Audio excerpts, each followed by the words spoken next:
Let's get busy.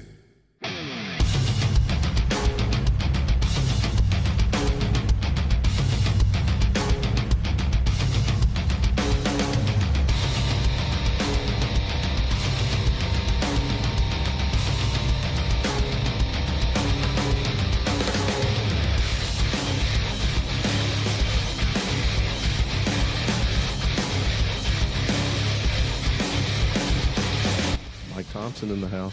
What's going on, dude? How are you, man? I'm fantastic. How are you doing? I'm good.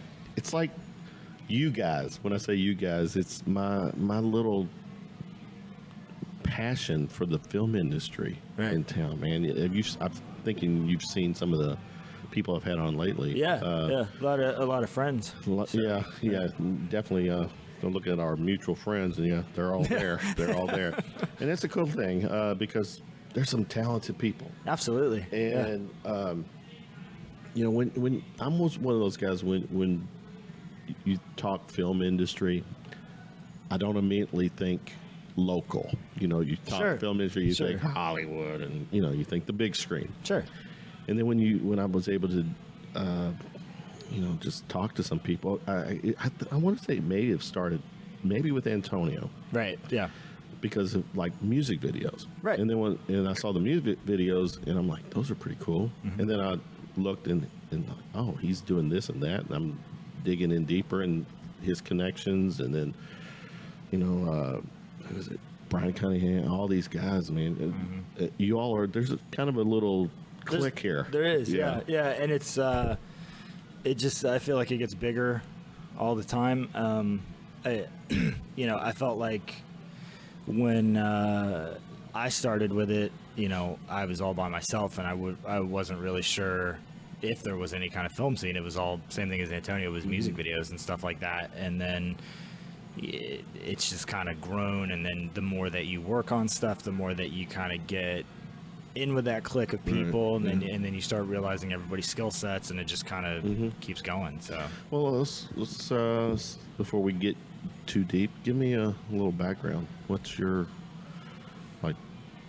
grew up in this area, or what? No, I grew up in North Carolina, actually. Okay. Yeah, Right. I've only lived in the Louisville area for I think 6 years now. No, I grew up on the east coast of North Carolina in a town called Jacksonville. You haven't heard of that because it's tiny, and it's I've heard of Jacksonville, but not in North Carolina. Yeah, it's a little town near Camp Lejeune military base. It's a couple hours north of Myrtle Beach. Okay. It's kind of the reference point that's easiest to give. Okay. But grew up there, lived there into my early 20s, so I decided to venture out, and then I moved to like Raleigh area to go to school. Okay. What brought you here? I followed a girl here, a girl who's now my wife. So at least I made the right pilgrimage. Mrs. Thompson. Mrs. Thompson, yeah. She's from here. Lots of mutual friends because of the band days before I decided to buckle down and go to school. And So you were playing music? yeah, since I was like 13 or something like that. Okay. Knew a bunch of people, and in between that and my formal education is in like graphic design. Okay. And so I did merch and photography for bands for years and stuff. And so a lot of that, it's all a circle, right? So it was connected that way. But it's a very important part of, you know, the whole band thing. Yeah. So. Yeah. I mean, it was one of those things, like I didn't go to school for design until I was in my late 20s or something. Okay. But I learned it like screen printing and stuff like that when I was in high school, because I was in bands. I mean, you can't afford someone to design your shirt, so I'll make my own, you know, kind of thing. But yeah, you know, so we kind of met through there, and then I had a job at an ad firm, and we lost a big client. I got laid off and needed to figure out what to do. And I loved coming here, and So she's from here. She's from here. Okay. Yeah, and her folks are all here and stuff like that. Okay. And you know, at that point, a lot of my friends had moved away, so it just kind of made sense. It was like, well, you know, let's give this a shot, and you know, we had like a support system here, and kind of get back on my feet after losing my job, which really sucked. It was like the first time since I was 15 I didn't have a job.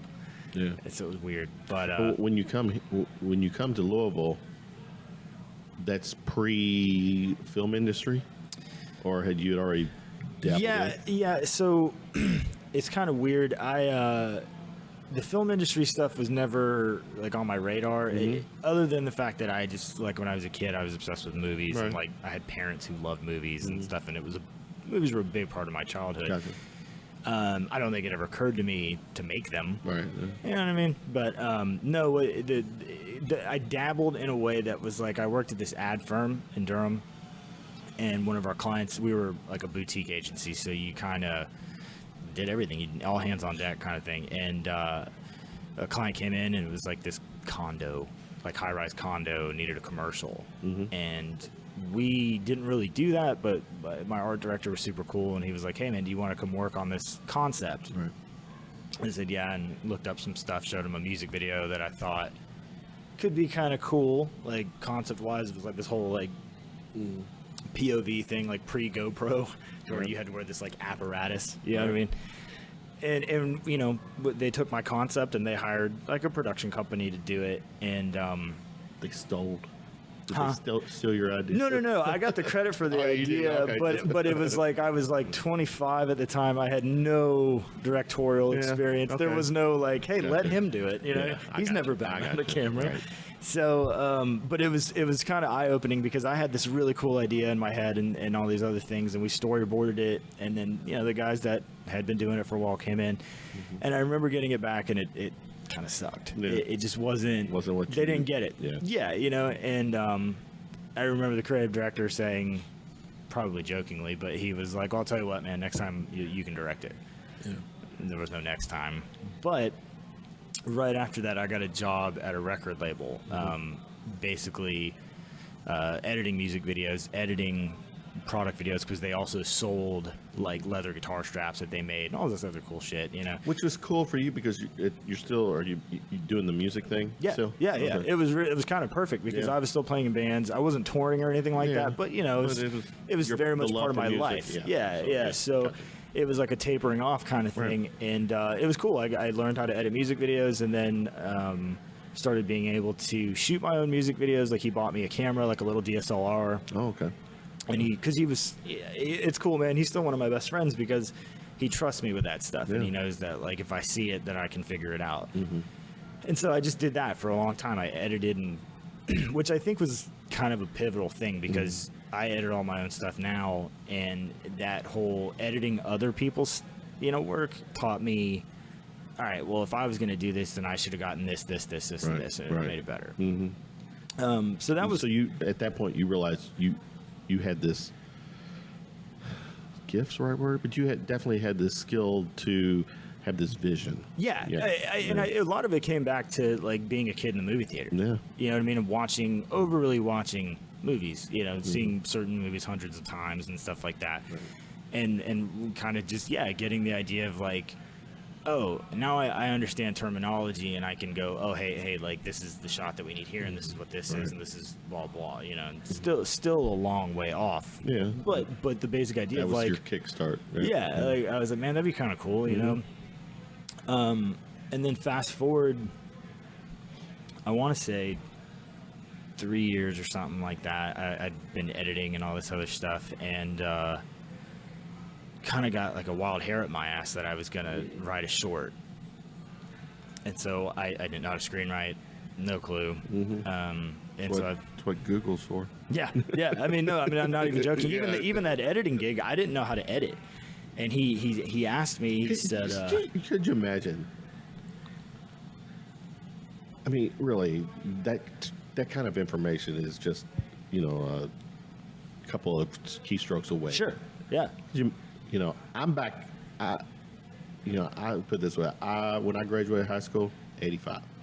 No such thing as the internet. Right. So there's a totally different animal. Yeah, I mean, and even if you found a book on the subject matter, who's to say it was local library? Yeah, like who's to say that the book was worth shit? I had to read it. I couldn't watch a video of it. Had to actually go check out a book or something.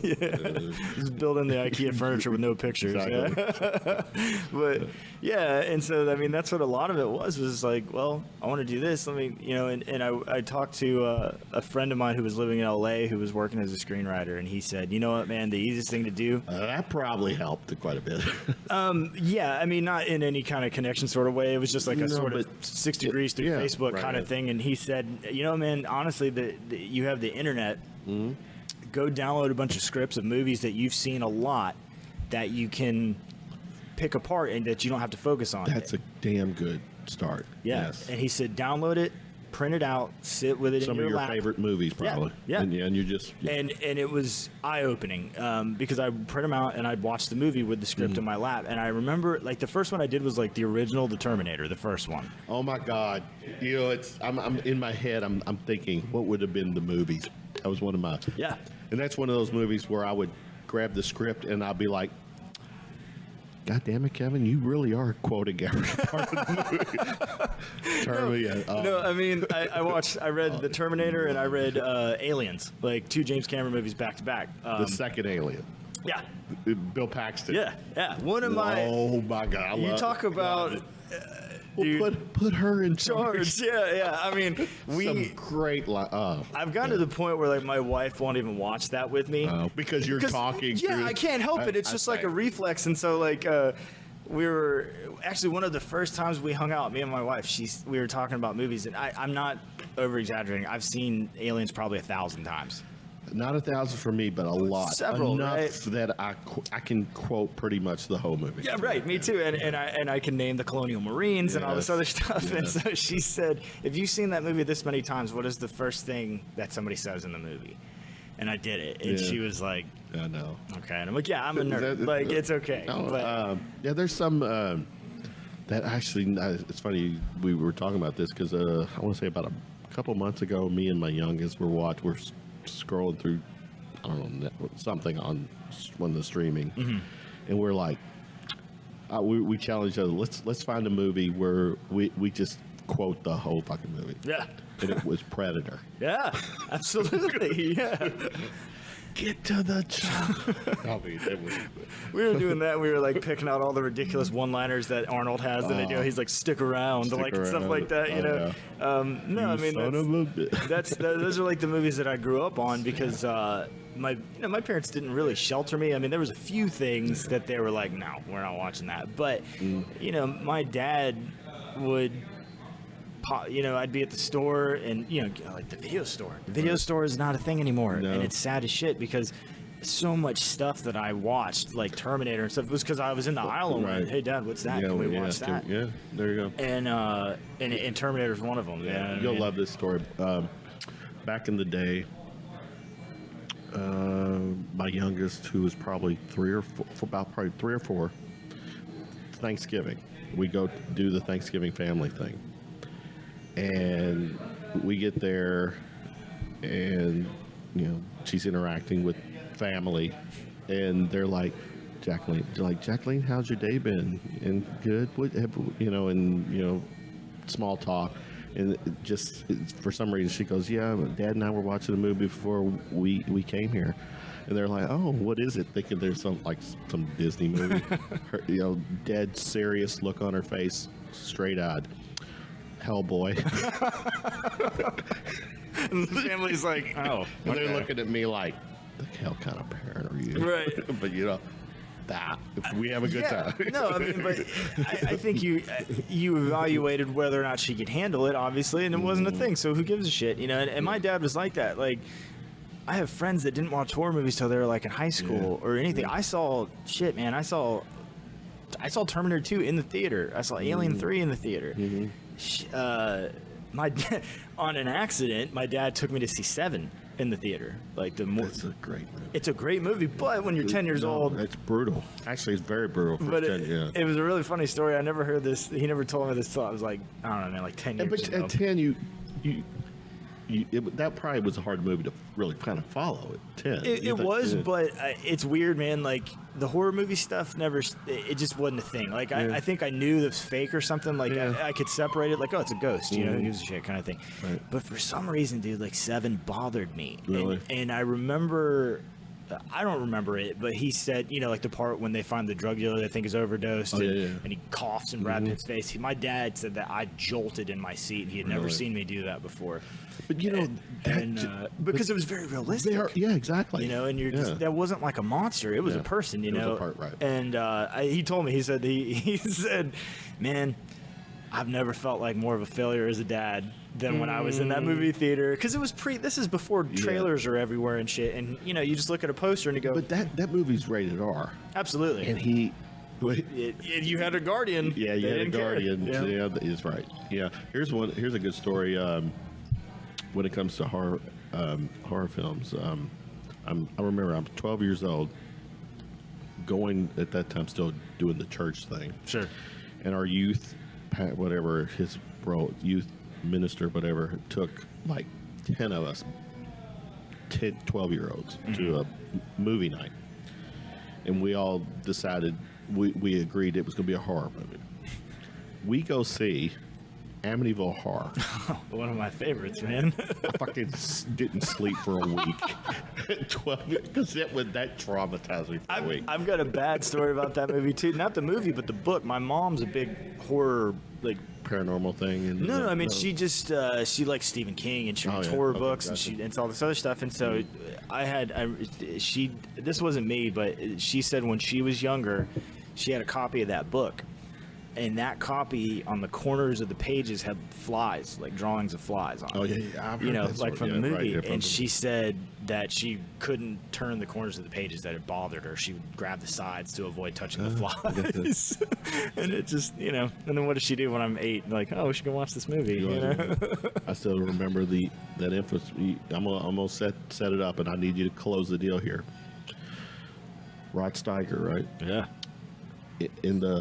In the room, the door opens, and what's that voice say? It says, "Get out!" Like multiple times, just chilling, dude. Like probably the scariest part of the movie, right? You know? That's when it was like, man, it was like, oh god. There's that, and there's the part when everything starts to go to hell, and literally, and the woman neighbor. And the blood starts coming on the walls, and the woman starts speaking in another voice, or not tongue, but in the demonic voice. Yeah, when the red room under the stairs, and I mean that. Going back to that, staying with that great story, and I love talking this shit.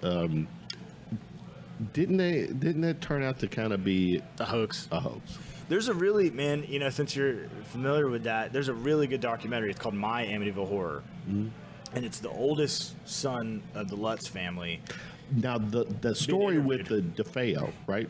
Yeah, that's true. Well, that's true. The murders. Yeah, that stuff actually happened, which is why out of the movies, Amityville 2, The Possession, is actually kind of the better movie, because it's I don't know if I've seen that one. It's a fictionalized version of what happened to the DeFeo kid. So it's like the supernatural version of it. Yes. And it's real. It's pretty scary, man. You know, and it's. I mean, obviously, death, murder, it's horrific.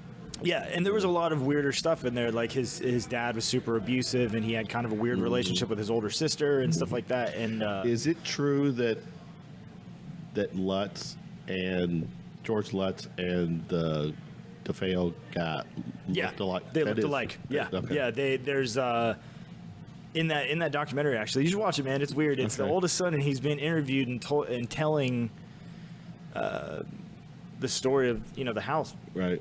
Excuse me. And it's weird because it starts off where you kind of are like, shit, man, maybe that did happen, and then, but the idea that the stepdad brought it on, and then you're kind of, I don't know, I think this dude's crazy. The thing is that didn't, and I've been kind of out of the loop on that one for a while, but is it Ronald DeFeo? Yeah. Didn't he say that he had heard voices? He did. So that's supposedly still that's true, and it's not sure like if it was, but it could also be schizophrenia or something, mental illness or something. Yeah, still don't matter. If he said he heard voices, then he heard voices.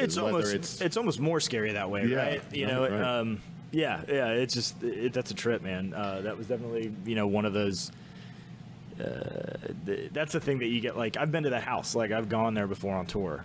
Shit, really? Yeah, it sucks. It kind of ruins the mystique a little bit because the owners, the new owners, have been there since the Lutzes. I mean, you went to the house or in? No, they don't let people in. I didn't know if it was that. So like, actually, it's someone owns it now, lives there. Okay. They've lived there since the Lutzes and never had a problem, supposedly. And the thing that sucks is, those cool windows. Yeah, that was the story. They changed them. They cut those Cape Cod windows because they got tired of people driving past and shit. Yeah. But when you're a nerd about it, you're like, nope, that's blah, blah, blah. This should happen. Why wouldn't, like, what's the town that it's in? It's some township of like Long Island. I mean, is it town of Amityville? Is that what? I don't know if it's Amityville. I think it's Amity, maybe. I don't know. Maybe I'm thinking Jaws because Jaws is Amity too. So I don't know. That's true. It might be Amityville, but it's Long Island. Yeah, basically. I guess my point is that wouldn't the city have been wise to say, we'll take it from here and turn it into like this a tourist attraction. Yeah, I mean, you would think. Yeah, because I would have paid. I would have gone there in a heartbeat. Just like what, $10 to walk around. Sure, exactly. But yeah, the just people that hoping live in, that someone would tell me to get out. Yeah, like just wait and see some flies. You know what I mean? See what happens. That'd be cool. And would it though? It might be cool. It might be horrible. Yeah, it's good stuff. See, when I do a podcast, I don't know if you follow Joe Rogan's podcast. Yeah, okay. I love Joe Rogan's podcast, man. Kind of ripping his stuff for it. I only have the one hard camera. Sure. Yeah, and then but I'm going to graduate eventually where I got 2 more where on the guest and I mean. Sure. But he's my podcast hero. It's a good one to have, man. But when I do podcasts, no disrespect to like my other segments tonight, the previous segment was more they came on to promote something. Sure. And you've got something to promote too. But and we'll get there, and that's respect. I obviously want to talk about the work you're doing, but like that segment, all it was is a promotion. There was no conversation. Yeah, conversation. And to me, the perfect what we're doing right now is the type of podcast. Well, that's why you listen to a podcast as opposed to like Great Day Live. Exactly. Right. What's funny is that I think they were on Great Day Live earlier today. Yeah, sure. There's some ale beer event that they're doing. Oh yeah, over in New Albany. Yeah, so it's all good. Yeah. So all right, we're getting back to you. 6 years here. Mm-hmm. I guess at what point, when you're back or when you're here, did you say, I'm moving forward, I'm in the film industry game and I'm going for it? It's weird, man. It's a little bit of a long-ish story because it's like kind of like all we have is time. Sure. It's kind of like 10 steps forward or like 2 steps forward, 40 steps back kind of thing. So what happened was that, like I was telling you a minute ago, I was like, I want to write a short and learn how to screenwrite. I want to try to see if I can make a short film of some kind. And I did, and I wrote this little short, and I reached out to a couple of actors and was like, oh man, there's actors here and stuff. And dude had like another short he had done. He was decent and stuff. And so I reached out to him, and I had this idea for a short. And basically the whole moral of this story is just if your gut's telling you something's up, is what I learned. So my first foray literally into the film industry was I wanted to make a short. I got surrounded by a group of people who said, oh, dude, this is like, story's cool. You could make it into a feature. We can help you raise the money, blah, blah, blah.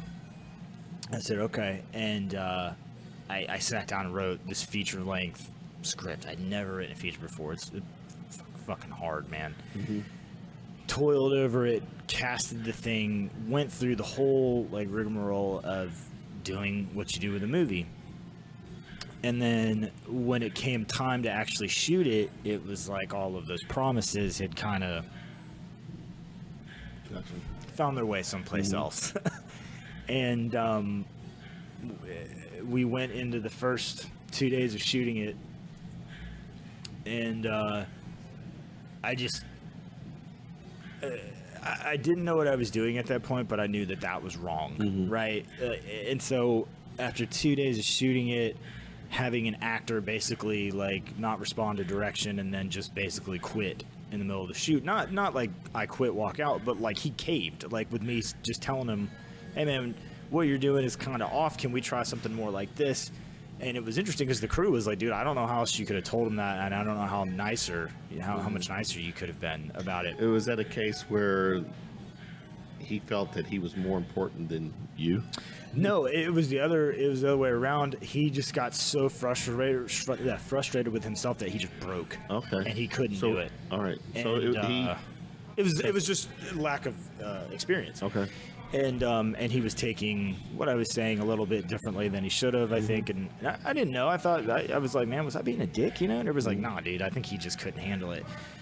And then I got into an argument with like the director of photography. It was just little weird stuff. Like the one disadvantage that I'll give myself. This is a movie that you short, whatever. This never happened. Oh, yeah. Okay, never. But it's what you wrote. Yeah. And you were directing? Yeah. Okay, all right. Yeah, sorry, I kind of rushed through that. But, yeah, I went through this thing, and then it was a really weird process where, when you're with a director of photography, you guys are supposed to be attached at the hip, and you plan the shot list and all those other things. And this dude did not do any of that. I shot listed, he never wanted to meet and talk about it. And on day of, he kind of treated me like I didn't know anything about anything. Before I did this, I was my own director of photography on all my music videos, right? Like a long time ago. So I know how to use a camera and stuff like that. I'm not a noob. Right. And so we got into these pretty vicious arguments because of him saying he couldn't do this or he didn't understand why I wanted to do that. And I don't like being like a dictator on set. I like collaboration. I like having fun. But it was like, we're doing it because it's in the shot list and because I asked you to, man. So anyways, long story short, that first 2 weekends was just, I could see like the writing on the wall, and I just said, fuck this, dude. Like, no way do I this is going to suck. This is going to be a shitty movie. It's going to turn out bad. It's going to be a horrible experience. I would rather not make it and give up this amount of time than have something crappy, right? So I went into kind of like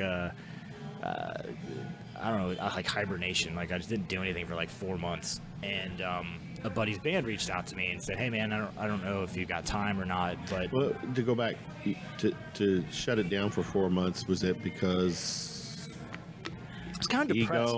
No, I was like depressed because it felt like leading up to it, it felt so positive, and it was like this thing that I'd wanted to do my whole life that I didn't even know that I wanted to do. Right.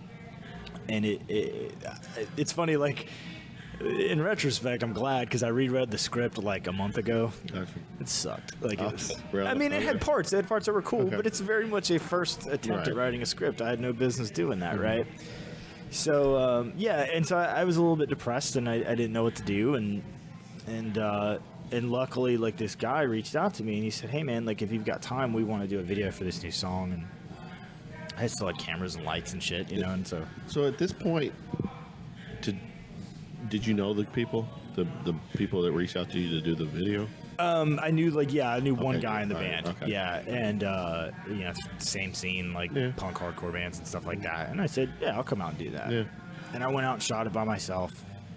And I got like the bug again. I got like the itch again. It's like it like broke me out of my depression or something, Right. And so then I started doing a couple videos by myself, and I got confidence back, you know what I mean? Kind of, it's a weird thing. It's nowhere near the same thing, but it's like if you were like a boxer and you go through really, you lose and you just don't know what to do, and you kind of are just in that state, you know what I mean, for a while, and then you just have to find a way to like get back out of it, and that was that. Like doing music videos was that, and I used music videos to bounce out of it, and what I figured out is I was like, man, I can. Instead of crowdfunding thousands of dollars to do a movie, why don't I fucking learn how to make it something 3 minutes long first? Right, again, and so I just went in and just started getting paid to learn how to direct and to be a better director and stuff. Okay. And went into that, and then the real turning point though, like, was it was really interesting. I went to a buddy's like bachelor party. It was out on like Dale Hollow Lake. Loved it home. Oh my god, dude! It was the best weekend of my life. Probably it was. We rented a houseboat, no phones, nothing. You know. It is. It's still that. And I guess the Lake Cumberland. Yeah, two I mean, the same. yeah, you know, very much the same similar, kind of yes. place. It looks like you're Right, yeah. looks like you're going to Jurassic Park when you're out on the water, right, you right, know. okay. And but it was funny because a guy that was at the bachelor party was also one of my wife's friends' boyfriends. Okay. And I knew that he had worked in like music videos and stuff, but we didn't really know each other. And so we started shooting the shit, and I was like, I know you got your own thing going on, man, but you're a great like director of photography, man. Like He's talking to you. yeah, I'm talking to him. Oh, you're talking to him. Okay. I was like, because I loved the way his stuff okay, looked, okay, all right. and it's my buddy Tommy Johns, and I said, you know, man, if you ever like don't want to direct your own shit and you want to work with like a director and like we can collaborate and figure stuff out, and he was like, dude, I actually kind of want to do that. Like, I don't necessarily want to work with like actors and stuff. Like, I like shooting and figuring out the light. And so he said, well, like let's shoot something together. I had 2 videos lined up, and I said, if you want to work with me on it, let's work together and see if it works. And we have like kind of been attached to the hip ever since, to where we do everything in a together. hetero way, right?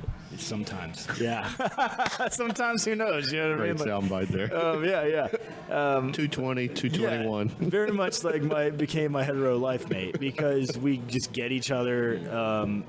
We all need one of those. We really do. You really do. I mean, It's the yin to the yang. it is, and it's yeah, you complement each other's skill sets. And then what was kind of cool was we started like writing stuff together. We did music videos for years, and we were both like, you know, man, the whole point of this was to make a film. Let's make a short. Right, Let's do a film. And I wrote that script, and then he said, man, I would love to jump in on writing at some point. And I was like, yeah, that'd be cool, which is not a common relationship to have your director of photography write with you. I know, but it's yeah. cool because like you have the person who's shooting it visualizing things that you probably aren't. Or you're thinking of the same thing at the same time, but you're also seeing conflicting things. And it's Because once he starts writing, is he going to become a former? You know, he'll want to leave. He'll want to not do his right. Yeah. Well, yeah. I mean, that could be the thing, but it's neat because we get kind of amped up when we write, and we're like, oh man, because we could do this in that scene, and like we're already thinking of shots before we've even like finished the script, and it's really But, you know, interesting. that's a different take. And help me understand. Maybe how I'm gonna say it. The fact that you know his vision, it's visual. Yeah. So he's taking his visual and then turning it into words. Yeah. The opposite of what, in a sense, a writer does. You know, It depends, you know. I think because I started out like in photography, half the time when I get ideas for like scripts and stuff like that, it's from like a visual thing. It's like a set piece or a weird little scene that I've thought of or something, and then I go, oh, that'd be cool, and then we could build this around this. I mean, it's not always like that, but it's very visual and stuff like that in the beginnings, and then but his visual component helps me kind of break my writing set a little bit, because I get kind of caught up in dialogue and stuff like that. Like, does that sound like dialogue, or does it sound like a person talking? Yeah, I like that. Yeah. No, I can see how that can. Yeah. Work. And so it was kind of cool. So we, you know, did music videos. Did our first short, which was called Iris, which is like this little Carrie Firestarter Fury-esque. Really? Yeah. It was like some old school kind of. I like everybody always tells me I'm an old soul when it comes to movies that I like and stuff. But no, I mean, that's what I grew up on. It was like Carrie and Firestarter and all this other stuff. And we were like, you know, we want to do, let's just fuck around and do like a horror thing. We can release it on Halloween.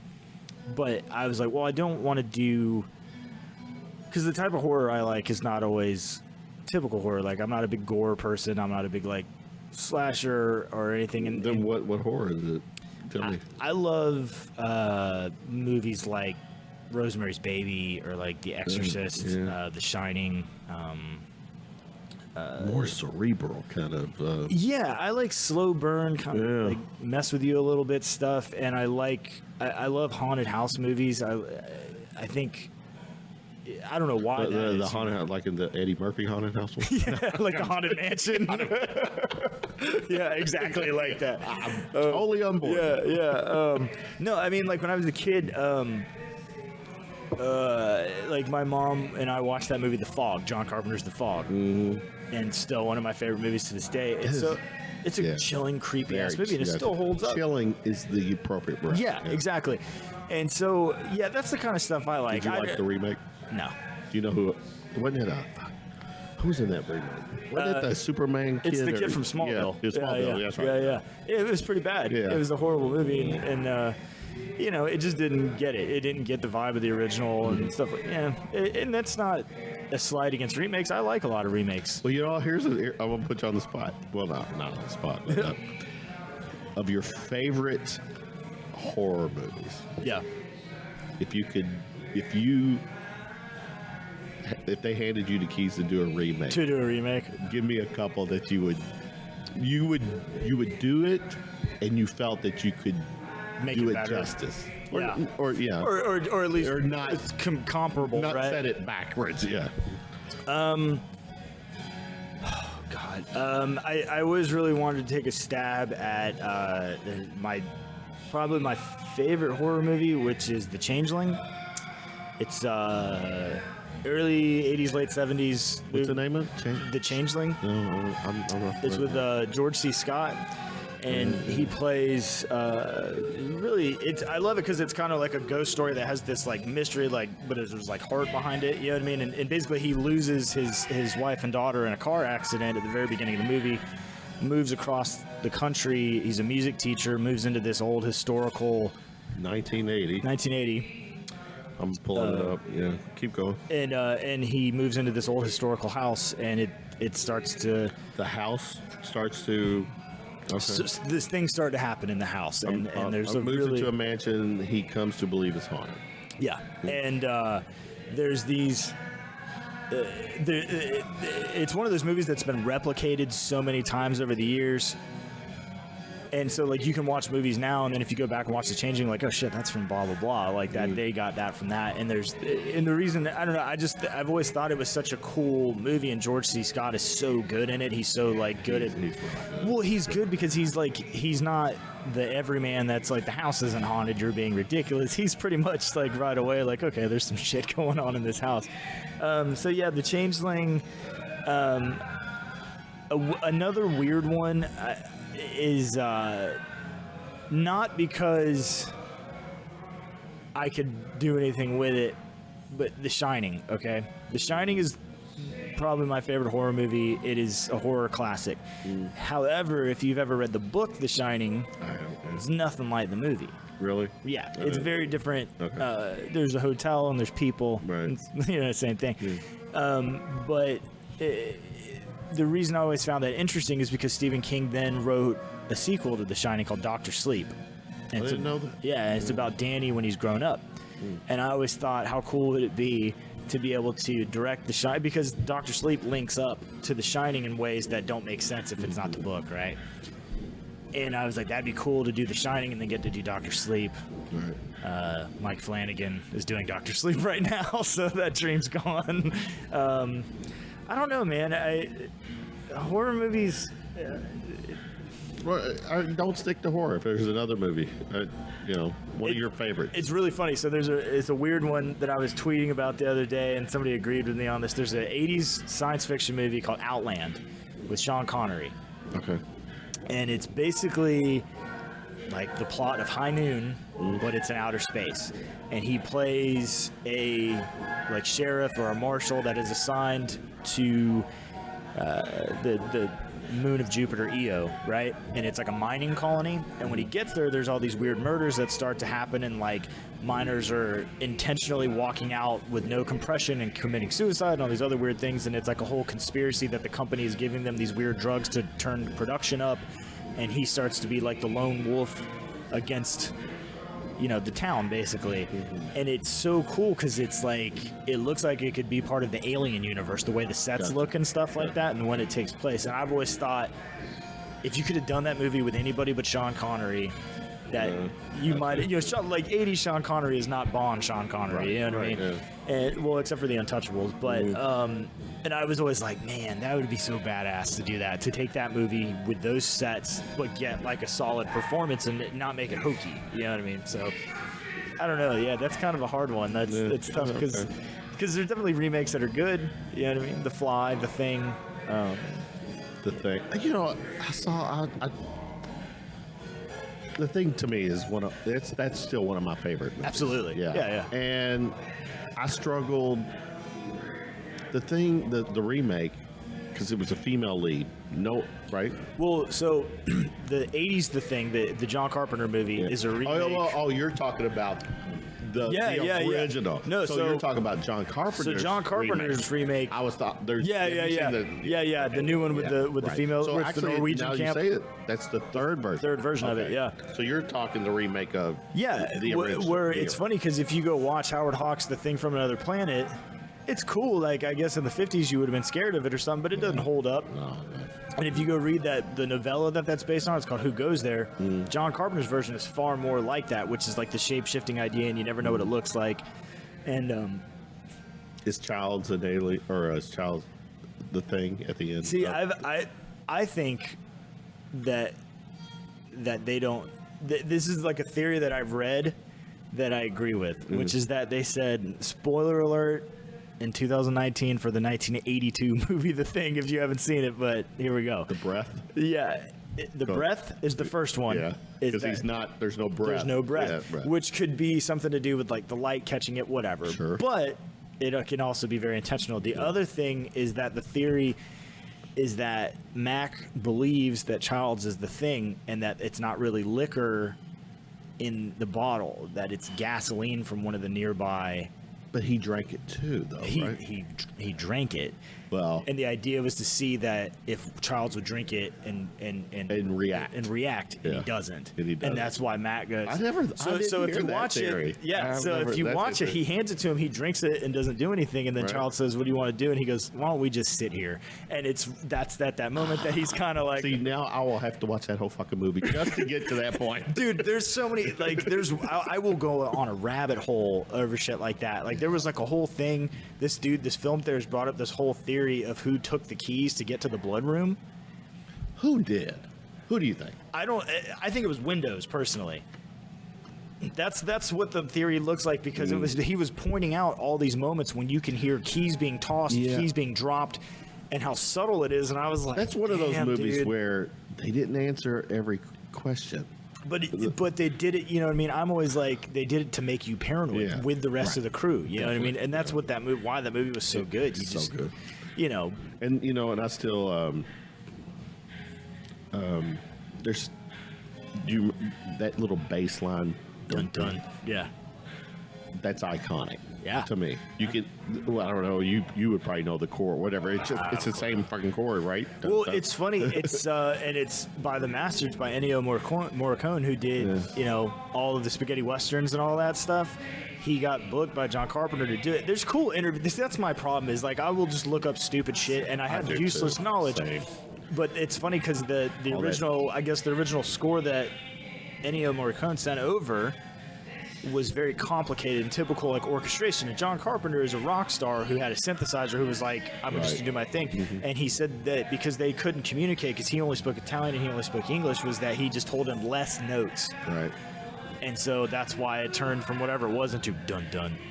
I love it. Which is kind of up there with Jaws, right? You know what I mean? Exactly. And so, and I remember that to the point that, like, when I was, I don't know, man, when I was like 17 or 18, PlayStation 2 came out with a Thing video game. And it was cool as shit. You were like a team that went in after the movie to find out what happened to the camp. But when the music would start playing, it'd be that bump bump, and your controller would vibrate. Tell me, was it better than the assimilation thing that they had on the movie? Like the 1980s computer graphics. But you know what? It worked then. I think stuff like that is so cool still, though. You know what I mean? When you look back and like... I mean, like... that had to be on the cutting edge then. You know, when they put that together, that they went like, holy shit. That's badass. Well, and it's weird because he has the thing, you know, who knows how he actually did that, but he has a way of like cheating that. He always did. Like his special effects teams would cheat. Like the whole thing in like Escape from New York, you know, when there's that shot and it looks like a green outline of the city and it looks like computer graphics. Yes. So that's not computer graphics. Like computer graphics were not that good and they were very expensive at that point. So what they did was they took the model of the city that they used, right? And then they put like glow in the dark tape and then they used it like that. I was like, that's cool as shit because that still looks neat. Yeah. You know, it still looks really cool to me and it holds up, and it's why the new thing kind of failed because they went way too heavy on the CGI. That's and I tried to watch that one and I had to. It blows that like the way that they screwed it up with the effects, because the story of it, when I went back and watched it when I was a little calmed down about like how I was so mad at how it looked, the way that they set it up is so great because you can tell that whoever made it and watched and read it really, really watched the original, because all of those things when they go to the Norwegian camp at the beginning, they set that shit up. Like like one guy cuts his wrists and lays, and so then the one guy when they find him in the original has like blood frozen coming out of his wrists. Like they have all of that stuff. They set all of those things up for you, and then they end the footage with the dog with the husky running towards them. And it's like, man, if they had just like held on to the practical effects, it would have been so cool. How cool though, back in '82, to see that dog split open. I mean, that was. It still is. It still. I mean, it still holds its weight. It does, like, because it's real. Because it's real. The head with the spider legs, and then the one guy, the helicopter pilot, pops his head out. Are like, you fucking? We've talked a lot of horror movies. Is that your? No, I don't know how. I think we just got off on a tangent of that. No, not really. When I was young, for sure, that's like the gateway stuff, and sci-fi was a big part of it. And then I just got older and still loved horror, but like my taste in horror changed a little bit in terms of what scared me and things like that. You know, I have been toying around with this idea, and I'm gonna share it with you because I think I want you to be part of it, because I think you're just I'm getting a good vibe here. That's but good. Check this out. Not a shooting from the lip thing, but it's a podcast thing. I've been toying around with the idea of hooking up with the right person or people, you know, multiple, and we take an iconic movie, and everybody does their thing to watch it before, right? And then come and we just shoot the shit on that movie. We dissect it. I like it. Yeah, I love that. Because like you saw what just happened right now, man. Like, not like in a gloating kind of way, but I've watched a shitload of movies and I've watched a lot of them multiple times. So like, but no offense, people. Yeah, I want. You know, someone who's in director mode, that kind of thing. Oh, it can't be just. You know, no, and it's funny because you know we were talking about like Aliens earlier, and Aliens when I was a kid, I watched it because it was like, wasn't that badass? They had the motion detectors out and like the pulse rifles and Game Over, man. 86. You know, 86 for like $18 million. Yes. If you put that in comparison, that was like whatever it was, $18 million. Newest Avengers movie was $400 million to make. It's kind of crazy. And so, but like, I watch that movie now. Which one? Aliens. Aliens, yeah. And I watch it thinking of like the director's standpoint, and I'm still just blown away by it. It doesn't change. We were watching actually like a couple weeks ago when it was Alien Day. Last month. Alien Day? Was there? Yeah, Alien Day is April 26th. So like LV426. I didn't know that. Yeah, it's nerdy. It's nerdy shit. But Alien Day, and I was like, oh, I want to watch Aliens, and we were watching it, and that, you know, the beginning of the movie, the first time they go into the hive and they're trying to find the colonists, and they don't know what they're going in, and they're not allowed to use their weapons, like that whole sequence. We were watching that, and I watched that sequence, and I paused it right at the end when they get back into the APC and like Ripley picks them up. And I was like, dude, that's the most like well-directed thing I've ever seen in my life, in terms of how like chaotic all of that whole sequences, and he's got to like direct inside of the APC, inside of the alien hive, like all this other stuff, and it blew my mind thinking of that. That's a good point, because I've now, I don't know, maybe it's because of just my conversations with you guys and really trying to understand, what it takes to make a movie and, direct and all that stuff. That's some of that shit is so chaotic. How do they pull that off? I mean, there's maybe, I don't know if there's a plan. You know what I mean? There's definitely like a plan in place to where stuff that looks chaotic is planned to look chaotic. You know what I mean?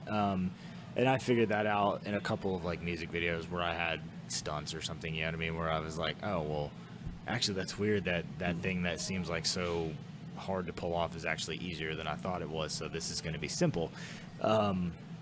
It's just a dance. You know what I mean? It takes time is the biggest part. If you look at Saving Private Ryan, like that whole opening beach sequence. Well, any war type movie. Yeah, but that Normandy beach sequence, it was 2 weeks to shoot that 30 Is minutes. It really? Yeah. 2 weeks. 2 fucking weeks, man, of like just that beach part. Yeah. And you're like, well, yeah. You know what I mean? Like that, I thought it would take longer. That's half the movie. Jesus Christ. Wow. Just staying with the aliens real quick. That Sigourney Weaver. She's a boss. Yeah. She's the.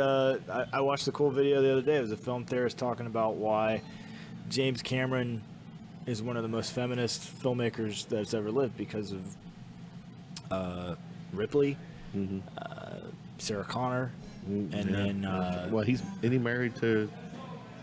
He was with Linda Hamilton for a little bit. Yeah. All right, so they're not married. Yeah. I think it was just like a brief thing, but like Galen Hurd was his producer, and they were married. And then, in The Abyss, like I forget what her name is in that, Lindsay something, but in the movie Mary Elizabeth Mastrantonio, she was kind of like a boss, like she was the chick. And so all of his movies, for the most part, have like these strong female leads that are, awesome. It was a cool, interesting article. In the 80s, one of my favorite actors, Michael Biehn, yeah. Hicks.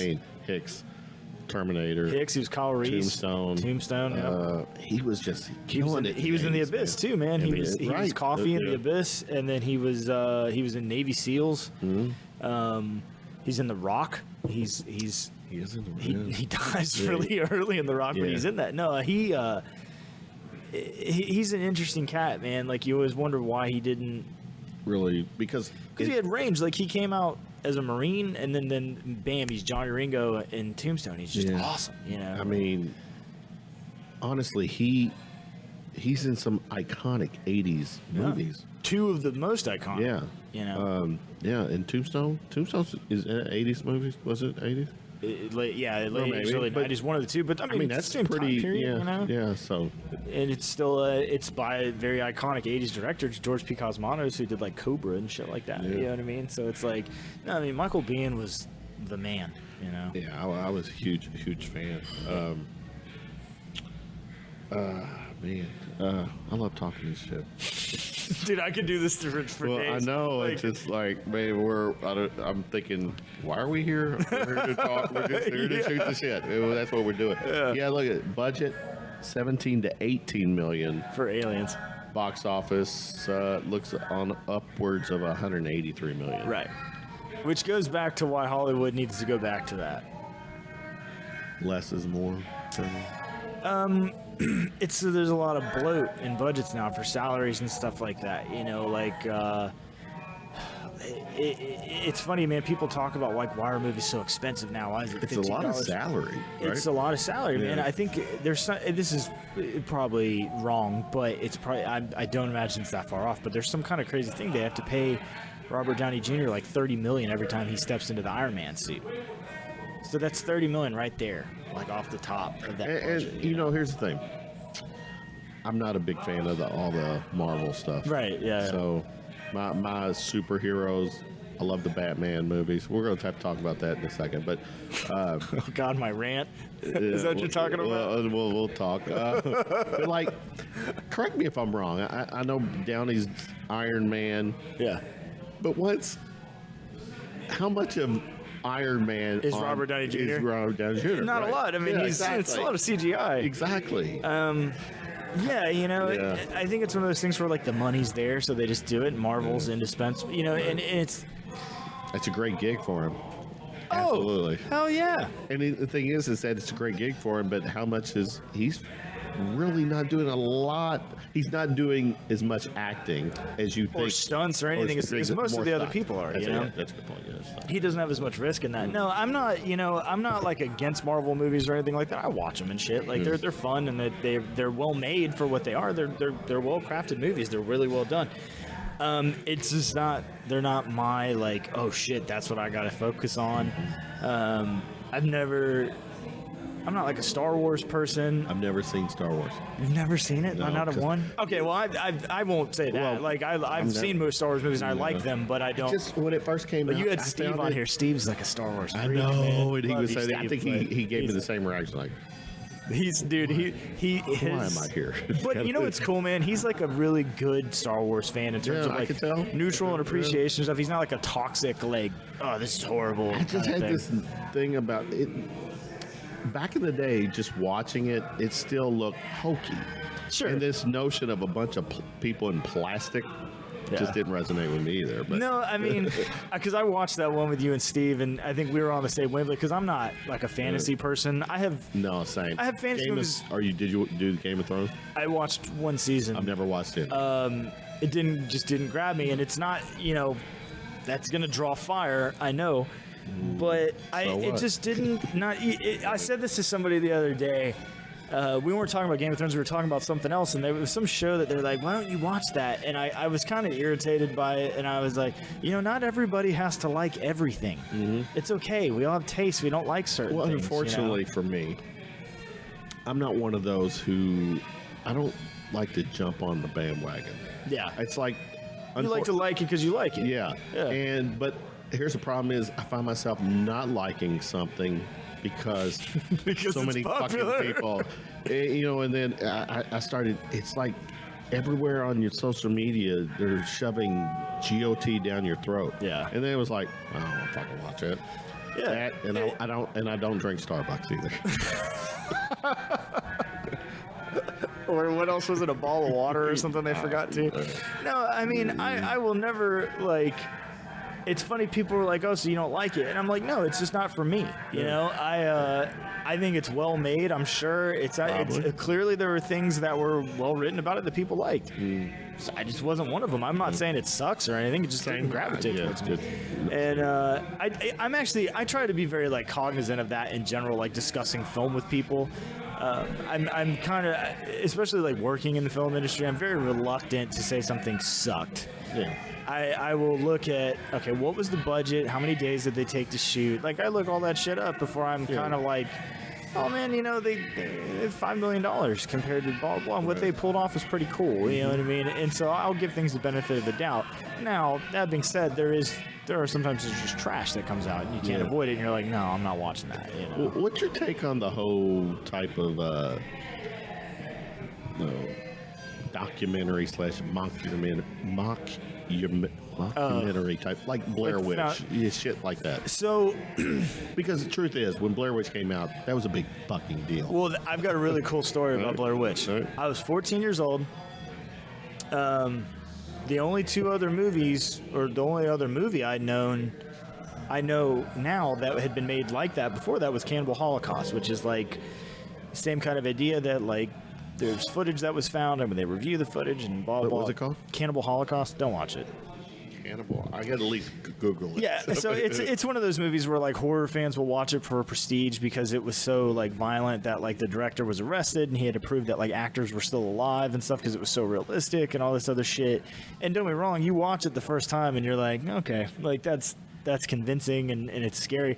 But there's just weird things about it, like they kill real animals in it at certain spots, and it's just.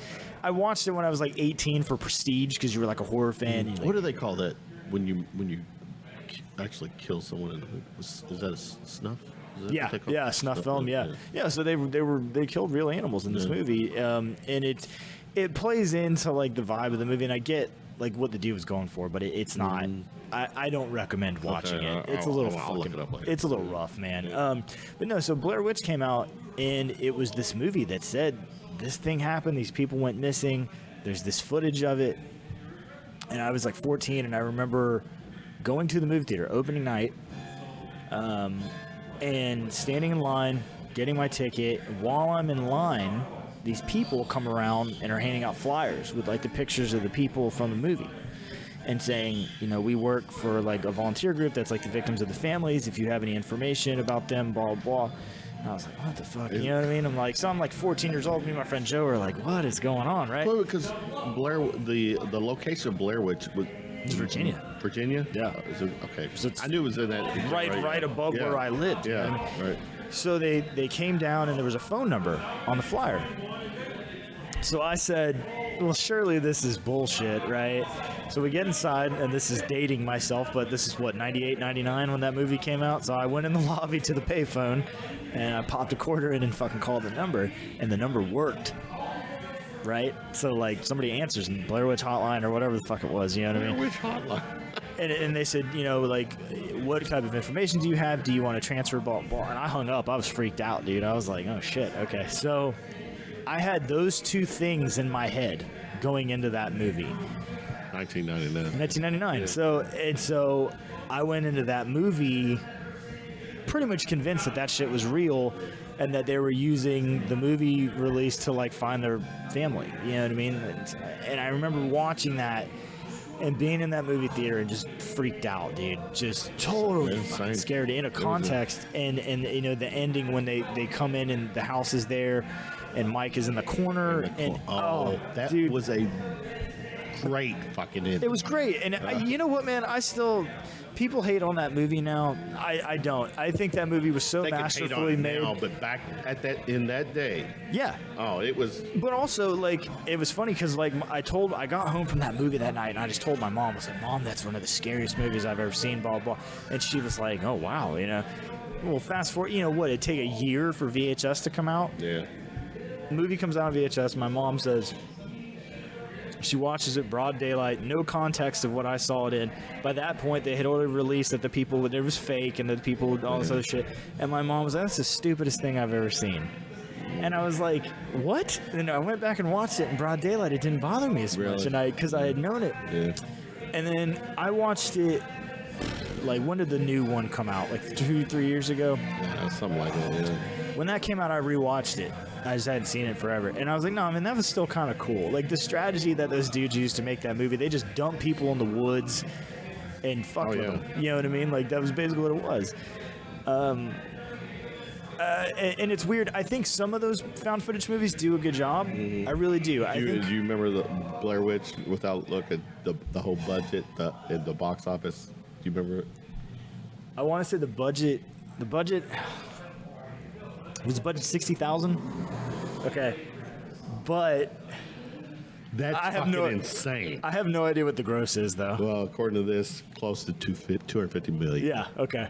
Which made it dethrone Halloween as the most successful independent horror movie of all time. Yeah. Which is nuts, right? I mean, I'm serious. I'm looking at that budget, 60, box office 248. Because what did they do? They taught the actors how to use the camera equipment and dumped them in the woods. Yeah. And how much of that is scripted, to your knowledge? I mean, very little of it. So yeah. I watched a thing, and basically what they did was they had a GPS, and they would pull them out of the woods if there was extreme weather and stuff like that. But what they would do is they would give them coordinates, and they'd make them go to these coordinates, and when they get there, there'd be these film canisters that had instructions for the actors, but they weren't supposed to tell each other what the instructions said. I did not know that. So, like, the whole thing where, like, Josh is yelling at Heather to give her the map, and give him the map and all that stuff, like, it's almost real. Yeah, there's instructions that tell Josh that say, you think Heather has gotten you lost and you want the map.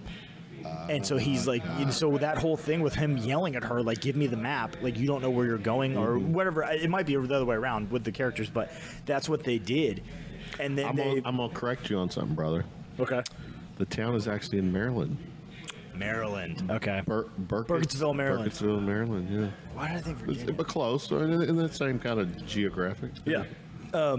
But yeah, you know what I mean? Like, and then all the tents stuff, they didn't tell them any of that stuff. They just like went out in the middle of the night and banged on their tents and left little dolls hanging in the trees around them. She was so good in the tent. Dude, she was, man. You know, and those, because it's genuine fear. Yeah. And that's what's kind of cool, you know, even about, you know, I don't like a lot of those movies, but like the first Paranormal Activity, first 3 Paranormal Activities were solid. Nice segue, because, you know, staying with the whole kind of documentary type, Paranormal Activities, pretty solid. Kind of the same vibe. Yeah. You know what I mean? Shit, even the third one freaked me out a little bit. Talk me through the third one. Is that So they're in. Is that the one with the moms? It's or the prequel. So it's like when the girls from the first 2 are little. And it's like when they're little girls, and the stepdad is like the videographer, and he's got the VHS camera. Yeah, is he the one that like his back gets snapped or something at the end? Yeah. Well, it's like the whole thing that bothered me, because so there's like few things in real life that scare me. I do believe in ghosts. Ghosts freak me out. I lived in a haunted house when I was a kid, so like there's that, and then witchcraft bothers me, not in a way that. Not necessarily witchcraft, but like whatever you want to call it, demonic worship, whatever, you know. The reason that bothers me is living through the 90s and going through like satanic panic, like when the whole country thought like there was just satanic ritual abuse everywhere, especially in North Carolina and the South, you know, that kind of stuff. But what the hell's wrong with you people over there? Right? Hey man, like my family, I got the hell out of there. I'm only a 2nd generation American, man. Like I was brought here, you know what I mean? But and basically like the idea of the Blair Witch Project and things like that were scary, because even if it wasn't something supernatural, it was something, right? It was a person that what they were doing was going to accomplish something. And so that's why the ending of Paranormal Activity 3 is kind of scary, because it's that part when the dad runs out into the backyard and there's just all those women out in the backyard. Yes. And I remember just like thinking to myself, like, nope. That's a whole lot of nope, dude. Yeah. That's goosebumps. And yeah. And but it's subjective. I think that's what's interesting about horror is so subjective. You know what I mean? It's weird. It's funny. You asked me like, is like horror like my main thing, and somehow we've ended up talking about horror. Yeah, but here not, I'm gonna throw a curveball, not get away from horror, but staying with the kind of the documentary type. Yeah. I thought was very cool. I was a fan of it. Cloverfield. Absolutely. Yeah. That's introducing the monster. Let's bring back the kaijus. Let's bring back Mechagodzilla and a found footage exactly. thing. What was your take on like Cloverfield? I love Cloverfield. I thought it was so cool. Well, that's one of those ones where they had to put the disclaimers out because of the shakiness and stuff like that. Yeah, you would get people in the theaters got sick and stuff. Yeah. I mean, so like my background, like my grandmother's Japanese, and so I grew up on Godzilla and like fulfilling the stereotype completely. I watched Godzilla and Ultraman and like Kong versus Godzilla, Mecha Kong versus Mecha Godzilla and stuff. And so I have a love for like giant monster movies. And I remember that coming out. That's another one that had a really cool viral marketing campaign.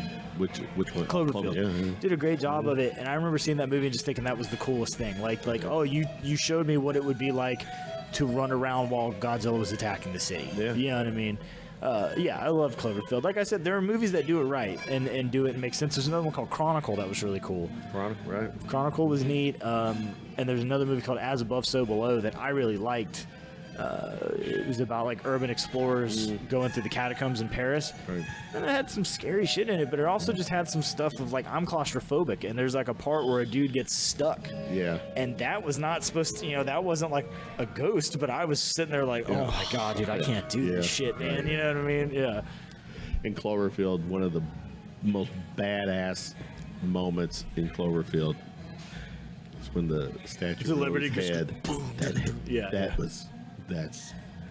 It took what they did in Planet of the Apes and just threw it on its head. You know what I mean? Oh man, at the end of the Planet of the Apes, you're like, man, they took the head down. You saw the head get thrown across the thing. You know what I mean? Just nuts. Which is cool because Matt Reeves, who did Cloverfield, is who's doing the new Batman. Oh, really? I didn't know that. Yeah. Oddly enough, and he did the Planet of the Apes movies. Is Pattinson the new Batman? Is that what I heard? Yeah. Let's talk Batman real quick.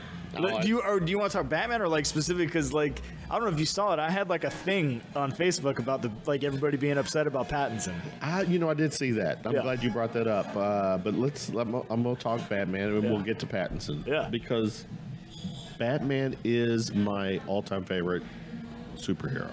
Yeah, I'd agree with that. Probably mine too. Because the truth is, he doesn't have a superpower. Which makes him better because he's fearless. Yeah, he's fearless. He can't fly. He's a detective. He's not, he's right. He's more of a, he's got his kung fu. His kung fu seems pretty good. But, who's your favorite Batman? Batman or like Bruce Wayne? Or are we dividing? Are we splitting hairs like that? Wait a minute.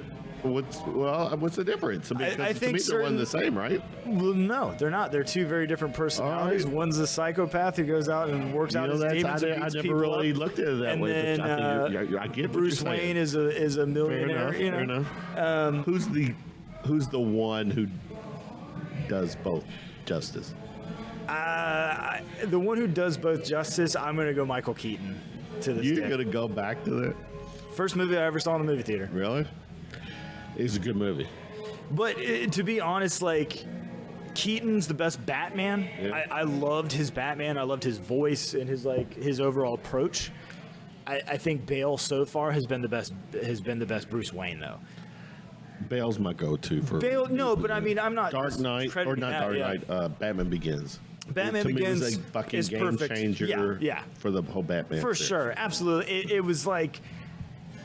You watched that Batman Begins and you went, that's what it's like if Batman was real. Yes. You know what I mean? They told it perfect. Absolutely. I think, don't be wrong, I think my Keaton thing is nostalgia based for sure. But like Batman Begins and The Dark Knight are just ridiculous. Probably some of the best superhero movies ever made. Totally because they don't play like superhero movies. They're crime movies and it's you can detach it. It's reality based. You know what I mean? It's not something insane. But some of those gadgets, though, as we advance, they're making those gadgets to the point where it's almost his superpower. If you will. Yeah, and that's how it always is. It's kind of funny because I don't remember I don't remember which one it's in, but there's one where Ben Affleck was Batman, and he said the guy says, "What's your superpower?" And he says, "I'm rich." And then they go, and I'm like, that's pretty funny. And Ben Affleck, which ties into the whole Pattinson thing, Ben Affleck was a good Batman. I agree. Ben Affleck was a good Batman with a shitty script twice. Yeah. Both times. That's fair to say. I think he just didn't get. I'm a Ben Affleck fan. I am too. Yeah, so. That's why I never understood that. That's why I kind of like. You know me, man. Like you've seen it. Like I don't go on Facebook and talk shit about movies. I don't talk shit about movies publicly, anyways, because I just think it's wrong. Like I think it's wrong to like. However, that thing got me like super bent out of shape because I remember Ben Affleck being announced as Batman, and the internet lost their minds because I feel like comic book fans, Star Wars fans, once again, drawing heat, don't care, are a toxic fan base because nothing has ever. They don't just let it ride. Right. Remember when Force Awakens came out, the new Star Wars movie came out? As a kid who watched Star Wars, man, I watched that trailer. I was like, how cool is that? Yeah. I saw stormtroopers. I saw this and all this stuff. What did the internet say? Why is there a black stormtrooper? Really, dude? That's what you got out of that 3 minutes? Like, that sucks, So then, I think they were wearing their MAGA hats. Yeah. I digress. I would agree with that. No, but it wasn't even that. It was also just super nerdiness. My cousin joined into that whole thing. I was like, you're an idiot. Like, why don't you watch the movie and see what the purpose of it is first? And it made sense, right? So the Batman thing, the reason that bothered me was because when Heath Ledger was announced as the Joker, everybody was like, the guy from 10 Things I Hate About You, fuck that. That's horrible. Arguably the best Joker that has ever been done. Yes. Him and Jack Nicholson, obviously, it's a thing. Two different things. Yeah. Joaquin Phoenix is looking pretty good. That one, oh my God. Dude, that looks so good. But everybody hated the idea of it. Everybody hated the idea of Ben Affleck, right? Now people say, oh man, Ben Affleck should have been in the Matt Reeves Batman. Yeah. He should have gotten a good Batman. Really? Because 3 years ago you were like, no. So the funny thing is that I didn't even see the Google alert on my phone that Pattinson had gotten. I have IndieWire Google alerts just to see cool shit. I didn't even see that. I opened up my thing and everybody was like, the guy from Twilight's playing Batman. He's so typecast, though. I mean, But here's the thing. How old is Twilight? 10 years? At least. At least, right? Yeah. Since then, and that's why I went on the rant, because everybody... People who are knocking him don't know what the fuck he's done in 10 years. Well, and so here's the thing, is my thing is, like, if you don't know anything other than Twilight, don't go on there and shame the dude. Don't talk shit about You're something. talking people behind the keyboard. And on social media. unfortunately, it's our culture now with the internet, right? It's keyboard warriors and like neckbeards and stuff. But like that kid, the Twilight movies. It's a term. Now the whole visual. The thing that drove me nuts about that whole thing is, first of all, the Twilight movies. I'm not defending those movies, but guess what? They're not made for me. They're young adult novels being made into movies. Right. They're not for you. You know what I mean? So, and then I remember... and they did pretty fucking well. They did well. And guess what? He did. Both of them did it. Him and Kristen Stewart. They immediately retreated into indie film and did little tiny $3 million, $5 million movies and took little tiny paychecks off of these movies and did stuff that they wanted to do as actors. Right. Cosmopolis, Maps to the Stars. He was in a movie called Good Time. That was fantastic. He plays like a guy who like gets his special needs brother to help him rob a bank, and the brother gets arrested. And he's got to get him out of Rikers Island. Like, it's a cool movie, and he just smokes all of those roles. And that's why I went on that thing. I said, dude, first of all, if all you're gonna do is base your opinion of him off of Twilight, you need to go watch more movies, because he's done a lot of really good shit since then, and he's got chops. Matt Reeves is not a stranger to this. He did all of the new Planet of the Apes movies. He did Cloverfield. He did Let the Right One In, or Let Me In. He did the remake of Let the Right One In. Sorry. And he's not an idiot. He's not an amateur. Also, he said it's more of a detective story of a younger Bruce Wayne. That fits. And so that was my thing. Is I don't like the idea of people publicly bashing a movie before they've seen it. I think it's stupid. You need to watch the movie, and then if afterwards you thought it was garbage, if you feel so inclined, go on YouTube and go on the trailer and say it was shit. Whatever you want to do, but like, watch it first. Start a podcast and talk shit. What's up with this? What's Missing Reels? It was just a screen name. So Missing Reel, you went to the movies back in the day. Missing Reel is when you are watching a movie and something fucked up on the reel, and you're sitting there watching the movie and you miss a whole scene and it just says Missing Reel. And then the movie comes back on and you don't know where you are. Exactly. And you're like, oh God, what happened? So I don't know. I just thought it was an interesting moniker, and then it kind of turned into a thing. It just I went to the movie so much as a kid that I've seen a lot of Missing Reels and had to wait till it came out on VHS to know what happened. That's all it is. It's just a screen name. Yeah, but on the website you've got you have films. I'm looking at photos. What's on here?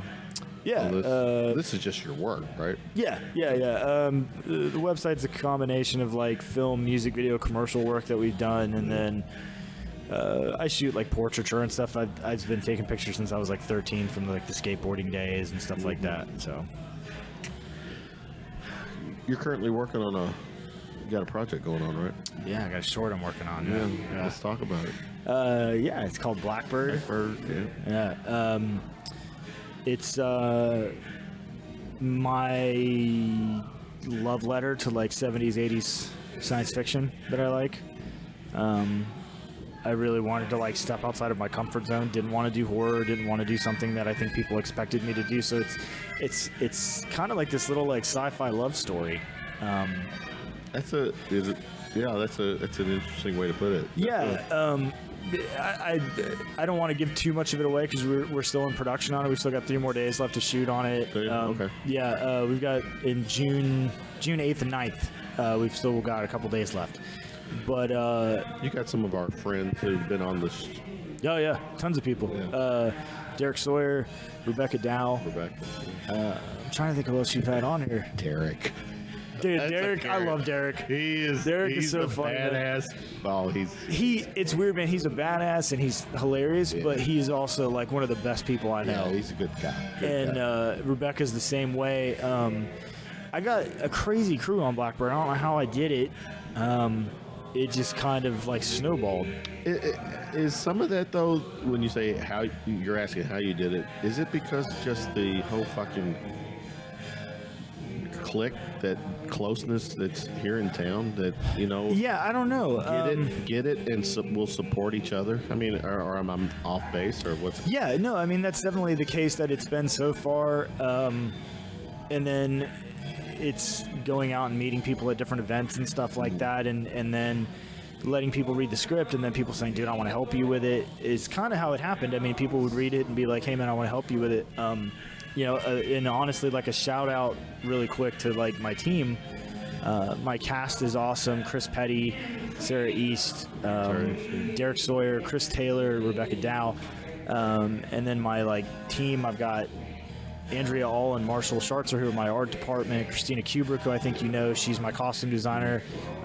Tim Miller's my on-set sound guy, and then Derek Seppi is my post sound guy. Tim Miller's also doing the music for it. What's funny is that almost everyone you just said has either been on the podcast or I want on the podcast. Yeah, So, well, you should. I mean, because it's interesting because they're all very different areas of the thing, of the industry. You know what I mean? And then like my camera crew was like David Cecil is my gaffer, Tommy Johns as usual is my DP, is my partner in crime. And your hetero partner. He's my hetero partner in crime, man. And then Lori Christensen is our producer on it, and it's cool, man. She came in when I had another feature project that fell through, and she said, what else do you got going on? And I sent her Blackbird, and she said, here, man, like, I want to help you do this. Like, I like this. And so it's funny, man. But the gist of the movie, sorry, I'm getting off topic and tangential. That was my next. But so the gist of the film, without giving too much away, is, it's a short, so it's about 15, 16-minute realm. But the gist is that a couple gets into a car accident at the beginning, and the film is a husband and wife. The wife is left impaired after the car accident, and it's them debating the idea of uploading her consciousness to an AI. Great fucking concept. And it's weird with today's. Yeah, time. yeah. I was really excited about it because I How was you pulling that off in 16 minutes. So this is what blows me away with you cats, is that most of us, me, I feel like I need about an hour and a half, 90 minutes to 2 hours to have for a story to be told. Sure. I agree. To pull off telling something and getting that movie over to me in 15, 20 minutes, it's pretty fucking amazing that you can. It's tough, yeah. Dazzle me, move me, get my emotions, get me invested. Right. Yeah. And it's tough because it's weird. Like Blackbird was, I had another short that I wanted to do last year, and the more that I developed it, I just realized I can't do it. Yeah. Like it's too much. It's all this other stuff, and I got to go to, the way that Blackbird came about is I got to go to Sundance this year. Oh. Chris Petty, who's in it, Chris was also. That's over in. It's in Utah. Park City, Utah. Yeah. And Chris Petty, who's in Blackbird, he was in the Bundy movie, the Zac Efron Ted Bundy movie. Yeah. So did you see it yet? No. Okay. No. He's a cop in it, and and he said, "Hey man, is that the same one as shit? Hetfield's Hetfield's in it too. He's a cop in that too. Yeah. And so I got to go to Sundance with Chris because he said, "Hey man, I'm already going. If you want to come hang out, like I'm not going with anybody," and like blah blah. So I said, "Yeah," and I had like I knew I wanted to do a short in my head, and I didn't know what. I knew I wanted to do something sci-fi though, like because like I've always wanted to try something that was like sci-fi, but it's like just that side of possible sci-fi. Mm-hmm. And I went to Sundance, man, and it was like this invasive like drive. Like you cannot go to something like that and leave without like a fire under your ass. Like you're like, oh dude, I gotta go do something. And so I wrote Blackbird like in the airport. Really? Coming back. Well, and it's weird, man. It's kind of, if I can get kind of like personal for a second. So I watched a long time ago, Paul Schrader, who's one of my favorite writers. He wrote Taxi Driver, Raging Bull, a lot of Martin Scorsese's early stuff. He had this really cool lecture where he talked about the way that you can be successful as a screenwriter is to find a problem that you have in your life or something going on, and you create a metaphor for it, and you can exercise your demons and you'll come up with a story because it's personal to you. Mm-hmm. And so the original short that we were working on that eventually became Blackbird started because my wife had like a scare with breast cancer. And She good now? yeah, we're good. Okay. Yeah, we've had 2 surgeries, but we had a scare 4 years ago and then a scare this year in January. Okay. And you know that stuff, you know, it's weird, you know, but you look at your like mortality differently. You see things from a whole different perspective. Yeah, and it's weird because you can't freak out about it. And I didn't have anybody to freak out to or to like voice those opinions to. And so I wrote Blackbird as this like way of like channeling any sort of emotion that I had, Expressing or purging. Yeah, or, purging. Yeah, I guess is the best way to use it. Yeah. And I just threw it all into that in the airport, and it was funny because Iris, like my other short, was a horror short, and it was so different. Everybody read Blackbird, and at the end of it, they go, "Well, there's somebody dies, right, or something." Like, I'm not going to give away anything, but they're like, "Right?" And I'm like, "No, what are you talking about?" And they're like, "Oh, is it just a happy ending?" And I said, "Yeah." Like, that's the point, you know what I mean? And they said, "Oh, weird," you know, like, and so I had to convince people of that other way. But it was cool, man, because I worked through it, and I was worried because I'd never written something like that before. And Steve came and took all the stills for our first weekend, and we did our really heavy emotional stuff the first weekend, which is tough for a shoot. But I knew that we did something right with it. I'm happy that we did something right with it because I went out on the porch and me and Steve were smoking a cigarette for a second. I just was so stressed out. Like, I was like, "Steve, give me one of those." And he said, You can say marijuana on this show. "No, it was a cigarette." Yeah. I wish. I can't. And we were standing on the porch, and he said, he goes, "I gotta be honest with you, man. When we wrapped that last scene, I came out and texted Kate that I love her." I said that's fucking real. Yeah, and then Derek told me the same thing. You Derek just said, fucking nailed it. Yeah, and Derek said same thing. He said when he read the script that he texted Autumn he loved her, and so I said, okay, like, we did something right. You know what I mean? And I've reviewed the footage, man. I love it so far. I'm so stoked about it. Yeah. Well, I think every art, we'll just say it was movies. I think obviously the objective is to, with every movie that I invest in, I want every emotion to be tested. Yeah. Or, I don't know, something, just to... You want to feel something. You want to come away with it. You know what I mean? You need another one? I'll take another one. Yeah, he's my man. Yeah, you want to feel something, whether you're in a horror movie and you're scared, or like, dude, I'm a softie, dude. I cry at a lot of stuff, and but I seek out movies that make me cry. I do too, because I feel like that's very healthy. It is. It's another. We've used that word a couple of times now. Emotions. I want every emotion. I think in a week's time, if you can hit every emotion, in a day, if you can pull it off in a day, thanks, bro. Appreciate it, bro. That's good stuff. I mean, it's gin and tonic. Yeah. Talk. Yeah. I'm like that anyway.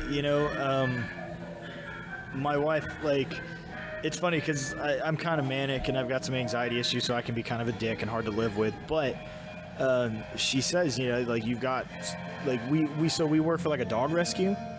That's cool. And so we foster dogs and stuff. And like earlier this year, we had a dog. It's called a permanent foster, which means the rescue still pays for them, but they've got so many medical bills. And you're both involved in this. You and your wife? Yeah. I digress. That would be a great podcast too, because I mean, it's no. And so, like, even down to that type of stuff, like being therapeutic, you're talking about purging, watching a movie. We had a dog that we had for like a year, and she was that dog was like my little homie, and we saw her through like every horrible medical like thing that we could think of, and the vet covers all of it, but we have to take her in the, you get attached to the dog and you like fall in love with this little creature, and we had to put her down because she had like seizures and all this other stuff. And I remember like I put on I don't remember what I watched, man, like the new Pete's Dragon, I think. And I'm like on the couch like bawling my eyes out the day that we had to do it. That. And my wife's like, don't you like, what are you doing? I was like, this makes me feel better. Like, right. I need this release, man. Right. And so it was kind of cool. That's when you're like, honey, when we're intimate, it's kind of like that in a different way. Yeah. But yeah, and so it's kind of cool to write something like that and to do something different and pitch. We're hoping what it does is it opens the doors for us and shows a little bit more of our work and shows like the range of versatility. Yeah.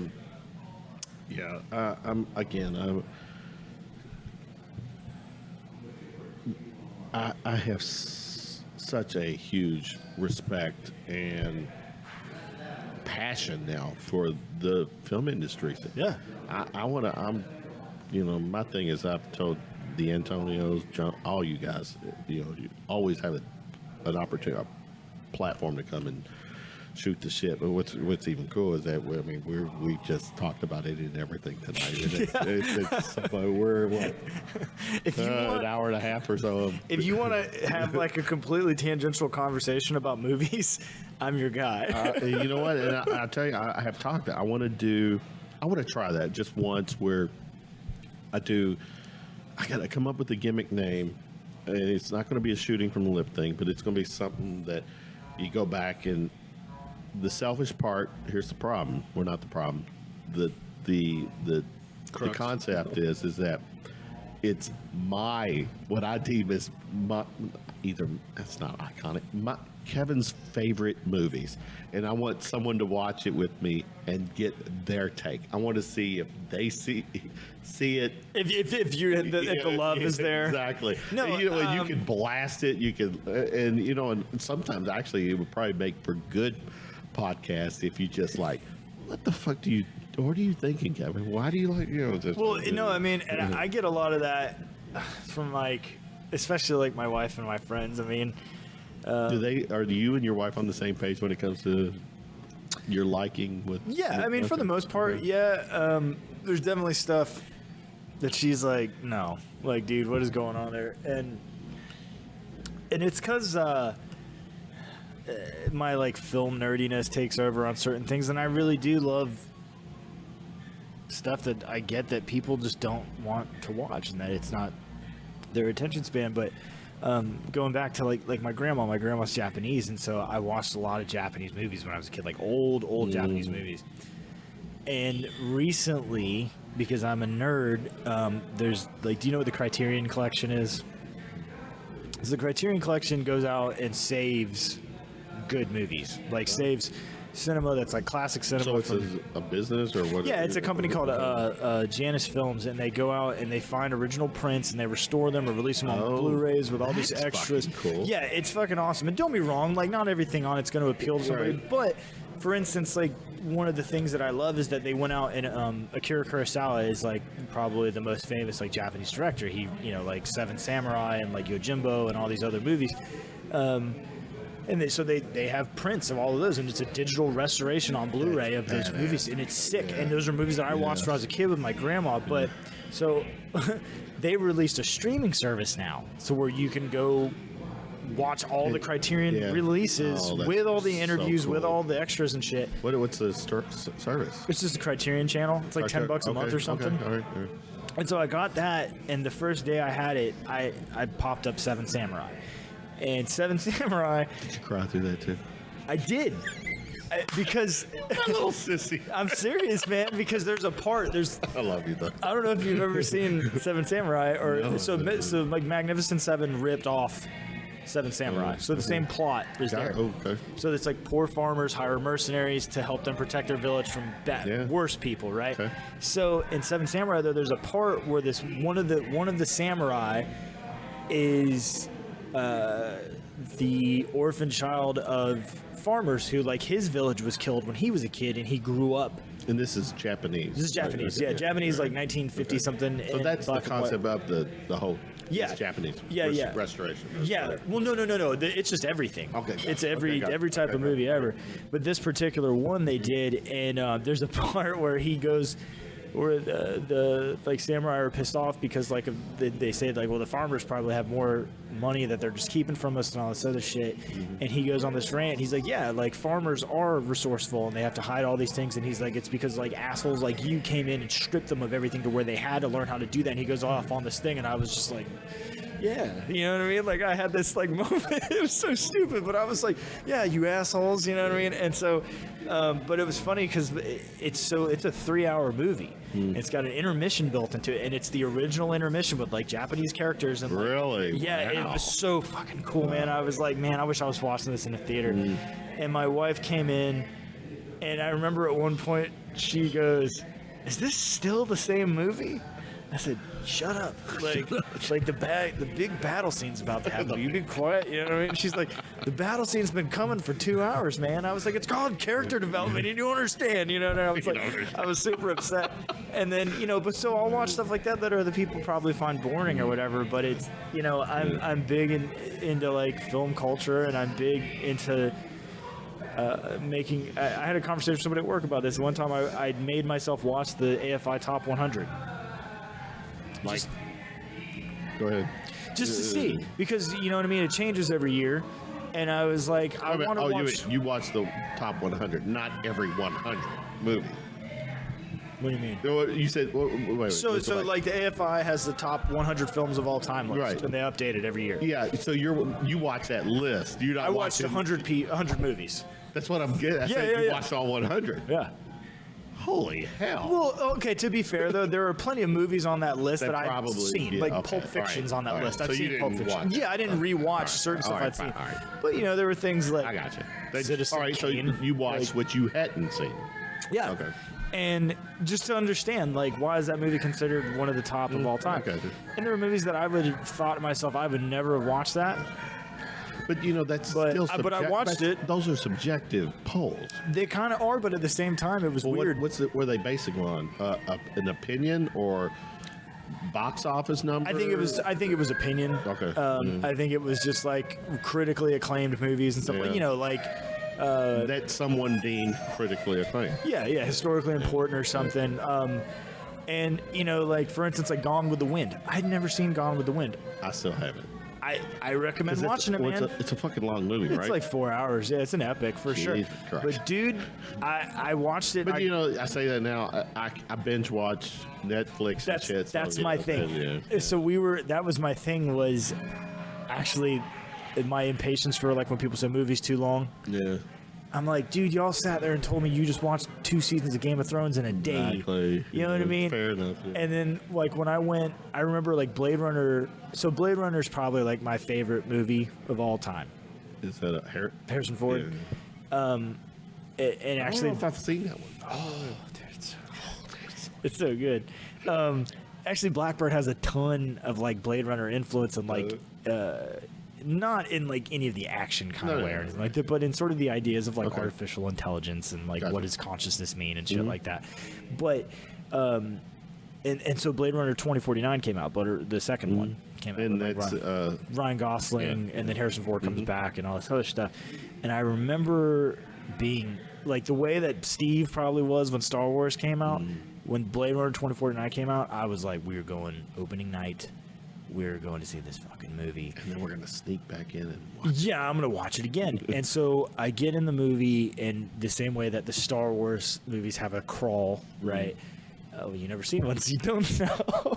Well, you're right. I don't know. I just said, I know, but you're right. I don't know. So the same thing happens with this, and there's like a thing that updates you what happens in the last movie, right? Oh, yeah. Okay. And then the way that Blade Runner 1 starts and Blade Runner 2 starts is it tells you cops that hunt down, this is paraphrasing, cops that hunt down androids are known as Blade Runners, and that's the title of the movie for the screen, right? So I nerded out like crazy. Well, that movie's 3 hours long, and my wife was like, how long is this movie going to be? And I was like, She dude, took one for the team. she didn't took one. She does all the time. Yeah. I feel so bad. We were talking about the other day, and But you don't feel bad during it. You feel bad afterwards, yeah. I feel bad There's a little after, difference. and then I There's kind a of big difference. yeah. She wants you to feel bad during the moment. Right, And like you're I can't even "Honey, enjoy stop, this. stop." Like, you know what I mean? No, I was enjoying that the whole time, and it was just funny because I sat there for 3 hours and just checked out, man. You know, and I didn't care. And she said it's long, and I was like, dude, when Stranger Things comes out, you want to watch the whole season in one day, and it's like 10 hours. That's You played the Stranger Things card on her. yeah, or Stranger Things I are know, just I whatever. know. But no, but she does, and I feel it because I enjoy Stranger Things because I enjoy the nostalgia that it brings because it's Steven Spielberg and Stephen King mixed together. Yeah. I love it. It's with my childhood and a TV show. And a little bit. We'll keep going. Yeah. And so the whole like length of movie things bothers me when people are mad about it. But then Avengers came out, was 3 hours long, and nobody cared. Yeah. Like so Yeah, it's just I haven't seen that one either. I haven't either. Yeah. What is your take when it comes to, let's go like Netflix, when they drop a series or a show and it's 10 episodes? Mm-hmm. You like that concept? like all at once. Yeah. Yeah. So you can just act it. I can kind of go either way with it, honestly, because I like being able to watch it all at once. It depends on what it is, you know what I mean? I've gotten to where I don't like seasonal shows. I don't like when a show's like multiple seasons. I gotta wait, see what happens on. This is probably why I never got into Game of Thrones. I like what Netflix is doing, and HBO is doing a really good job with it too, of these one season, one and dones. Yeah. Yeah. True Detective first season was like that. Arguably the best episode, best season of television I've heard, ever. yeah. The new season was good. Season 2 was bad, but season 3 of True Detective was awesome. Netflix did Maniac, and it was awesome. There's 10 episodes done. I'm getting ready to arouse you here.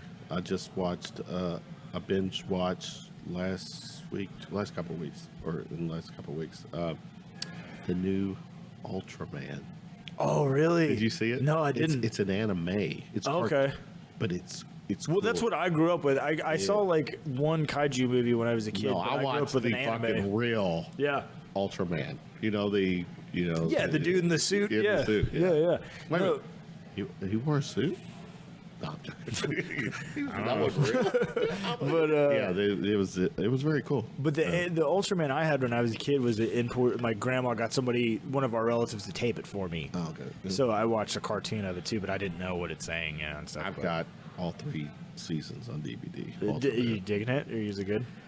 Well, scratching the itch. The new one is it was good. It was good. It was Cool. It's anime. It was when I went to look at it, I didn't realize it was cartooned.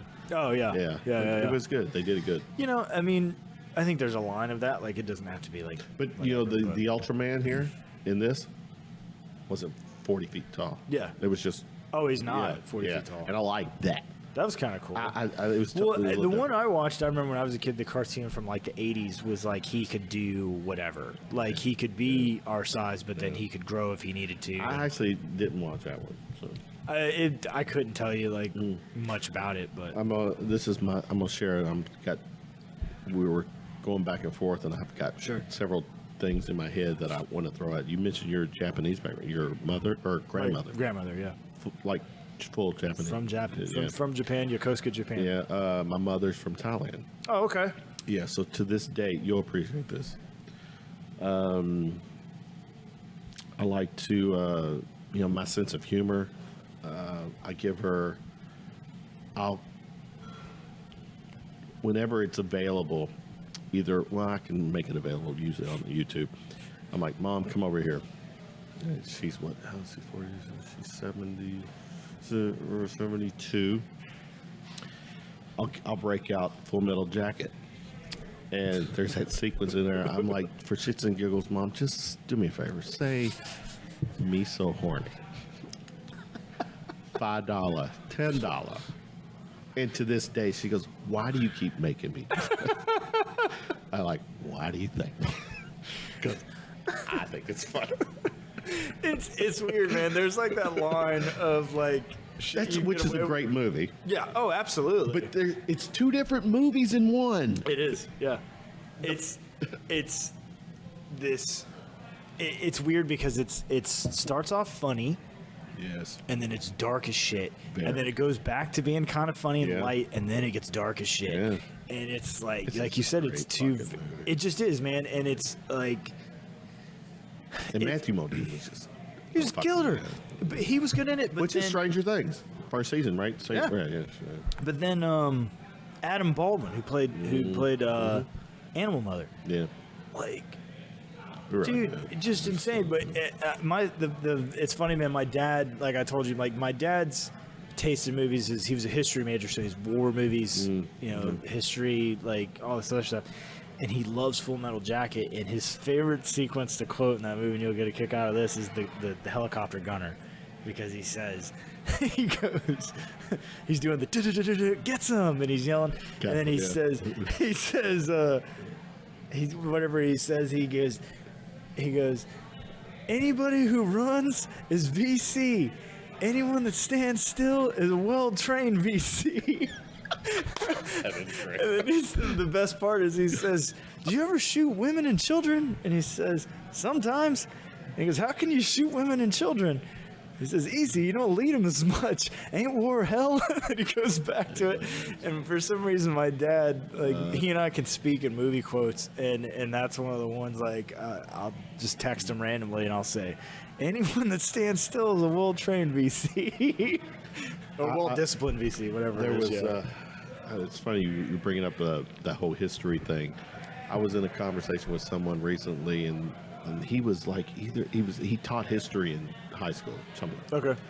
And we got to talking about something. He was talking about being really into the wars and stuff. And he's like, and I think he asked the little group of us everyone's favorite war movie, and everyone's naming their favorite war movie. It gets to me, and I said, Predator. He looked at me with the guy like, Yeah. like, but you didn't watch the whole sequence of the, Yeah, maybe they were still fighting a guerrilla army at the beginning, bro. It looked like a war to me. Yeah. No, Full Metal Jacket's up there though for sure. I love Black Hawk Down too. I think That's Stanley Kubrick, right? Full Metal Jacket. Yeah. Which is infamous for the Eyes Wide Shut, right? Eyes Wide Shut, The Shining, Full Metal Jacket. Yeah. Did you ever see Eyes Wide Shut? Yes. I bring that up because I scrolling through one of the streaming, and it was one of the recommendations. This is and last movie. Yeah, you're right. Yeah, I think that's why I just touched on it. It was interesting movie. It's a weird movie. Very weird. It is. There's a really cool story about that. If you ever want to watch a cool documentary about, I think it's called Film Worker, I think is the name of it. But it's this guy that was like Stanley Kubrick's right-hand man his entire career after like Barry Lyndon. And the dude like gave up his life, didn't worry about being an actor. He just was Stanley's right-hand man. And he Which was is probably a pretty good gig. Monetarily, maybe, but he kind of the duress that probably went on that guy's mental capacity. Yeah, the weight of that guy's stress levels. Who knows? But he it's really interesting because Stanley died during the post production of Eyes Wide Shut, and he had to be brought in to finish it because he was Stanley's he knew everything. He had all the notes. Oh, wow. And he's actually it's interesting. He was an actor before. He's in Eyes Wide Shut. He's the guy in like the red robe and the mask that leads like the ceremony when they fight to figure Tom you're Cruise right. up. Now I'm hearing. It's a killer documentary because if you want like an insight into like one of the most maniacal but brilliant minds in film history, that it was it was one of those things I didn't expect. It was on Netflix and I wasn't expecting to watch it, and I popped it on. I was like, good God, dude, this shit's crazy as fuck. Like shit that I learned about that was nuts. Is that Full Metal Jacket? None of that was filmed on location. So like, What do you mean? so like Stanley Kubrick, I guess, lived in London. Yeah. Oh, this was. Yeah, you're right. He never wanted to leave London. Right. He And would. it was, So they had to do it all. they had to fly in palm trees to make it look like heard this, fucking yes, Vietnam. yes. And it was an old That's fucking gasworks. power. Yeah, got to be like, you're bringing my movie to me. Yeah. Like, fuck off. Motherfucker. Yeah, like, I mean, seriously, you know. And he did that with all his movies, and it was brilliant. Like, The Shining was like that. The Shining was in London, That's and a all good the. point. I forgot about that. You're right. Yeah. I did hear. He's that a story. trip, you know what I mean? But you know, like, made some of the greatest movies of all time. How can you argue with that? No, you know? can't. I made that was a movie. It was funny. I made. Speaking of like wife not being on the same page, I thought this might have been grounds for divorce papers. But it was funny because it ended up being really cool. So last year, I think, the Science Center, they had the IMAX theater and shit. They said, we're showing 2001 A Space Odyssey on IMAX. And I was like, oh, man, I've never seen 2001 on a big screen. We got to go. And she said, I'll go. And I said, you're going to fucking hate it. And she goes, I don't care. I'll go. I don't know her. I already like her because she is a team player. It's not like, She's a team player, but she's honest with me, and I love it, Okay, man. She'll sure. flat out tell me, Okay, like, yeah. I don't really want to do Okay. that. But so, she's a team player, and like, what I love about her is that she'll give it a chance, though. Like, well, clearly something's up if you're that freaked out about it, Okay, and it is. I yeah. still am like that about 2001. And I was kind of jealous because, like, she had never seen 2001, and the first time she saw it was on this, like, 70-foot screen. Yeah. And we went, and she said, you know, because I don't know if you've seen it, but so, you know, the whole opening's no dialogue. Right. For what? For a 20 while. For 20 minutes. Yeah. Yeah. And she Which said, is to me. a feat. Yeah. Yes. Well, also the first 5 The minutes is fact just that that it music. kept you in. It still Oh kept yeah, you engaged. you were I like, mean, "What's going on with these apes?" You know, what I mean? Like, and so then, but the whole thing is that the first 5 minutes is that black screen with that music. Mm-hmm. And she said during that first 5 minutes, she was like, "This might suck," because like this might be too artsy and like it's just over the top. And she sat through the whole thing, and we got to the end. She goes, "That was so cool," and I was That's like, cool. That's good. all right, cool. You know what I mean? Yeah, and then hopefully she has these moments. But that was a moment. That's why we're married, because she gives things a shot and she understands it. And my goal, like right now, is to like be more like that. You know, for her stuff. You know, I felt kind of bad. She mentioned some movie the other night she wanted to go see. I was like, I don't really want to see it. It looks stupid. I should have just gone. You know what I mean? But whatever. But yeah, you know, I don't know where I was going with that. If I'm being honest. Well, I'm gonna digress a little bit. You got some ink. Is there stories behind all that? There is actually. The whole right arm is when I was in bands, and so jukebox, microphone, musical stuff. This little guy's new. This is speaking of the thing. So That is badass. So it's for those that can't see it, it's a VHS tape that has the logo of Do the me a thing favor. from the beginning of the movie. Take a picture of that. Yeah. And send it to me so I can. Sure. Or just when I post this, add it to the comment. Yeah. So my buddy Greg Mosier, he's a tattoo artist in Indiana. He works at a place called Tattoo Machine Gun. Seriously, guys, not to plug, but it's a plug. It's some of the best artists in the city. There you go. They on Halloween they do a thing where you paid $25 or $50 or something, and they have flash that they've all drawn that is Halloween related, wow. and you put a quarter in like a gumball machine, and whatever comes out is what you get. And I drew that somehow, and they did it, and it was cool. But yeah, I mean, all this stuff is music related and Liked stuff it. like that. And then this whole arm is kind of like my North Carolina stuff that I haven't finished. But I mean, I've got like a ship because I grew up on the coast and everything. So there's that. There's a lighthouse on my arm that says "Born and Raised," and then there's some new stuff on my wrists. So for Alien Day, Greg called, and you'll get a kick out of this. I want to see if you pick up on it. Very cool. Greg said, "Hey, if you want to come by the shop and pay me like $40, you can get an aliens tattoo." I said, "Okay, I'll be there in a minute." So my wrists say "not bad for a human."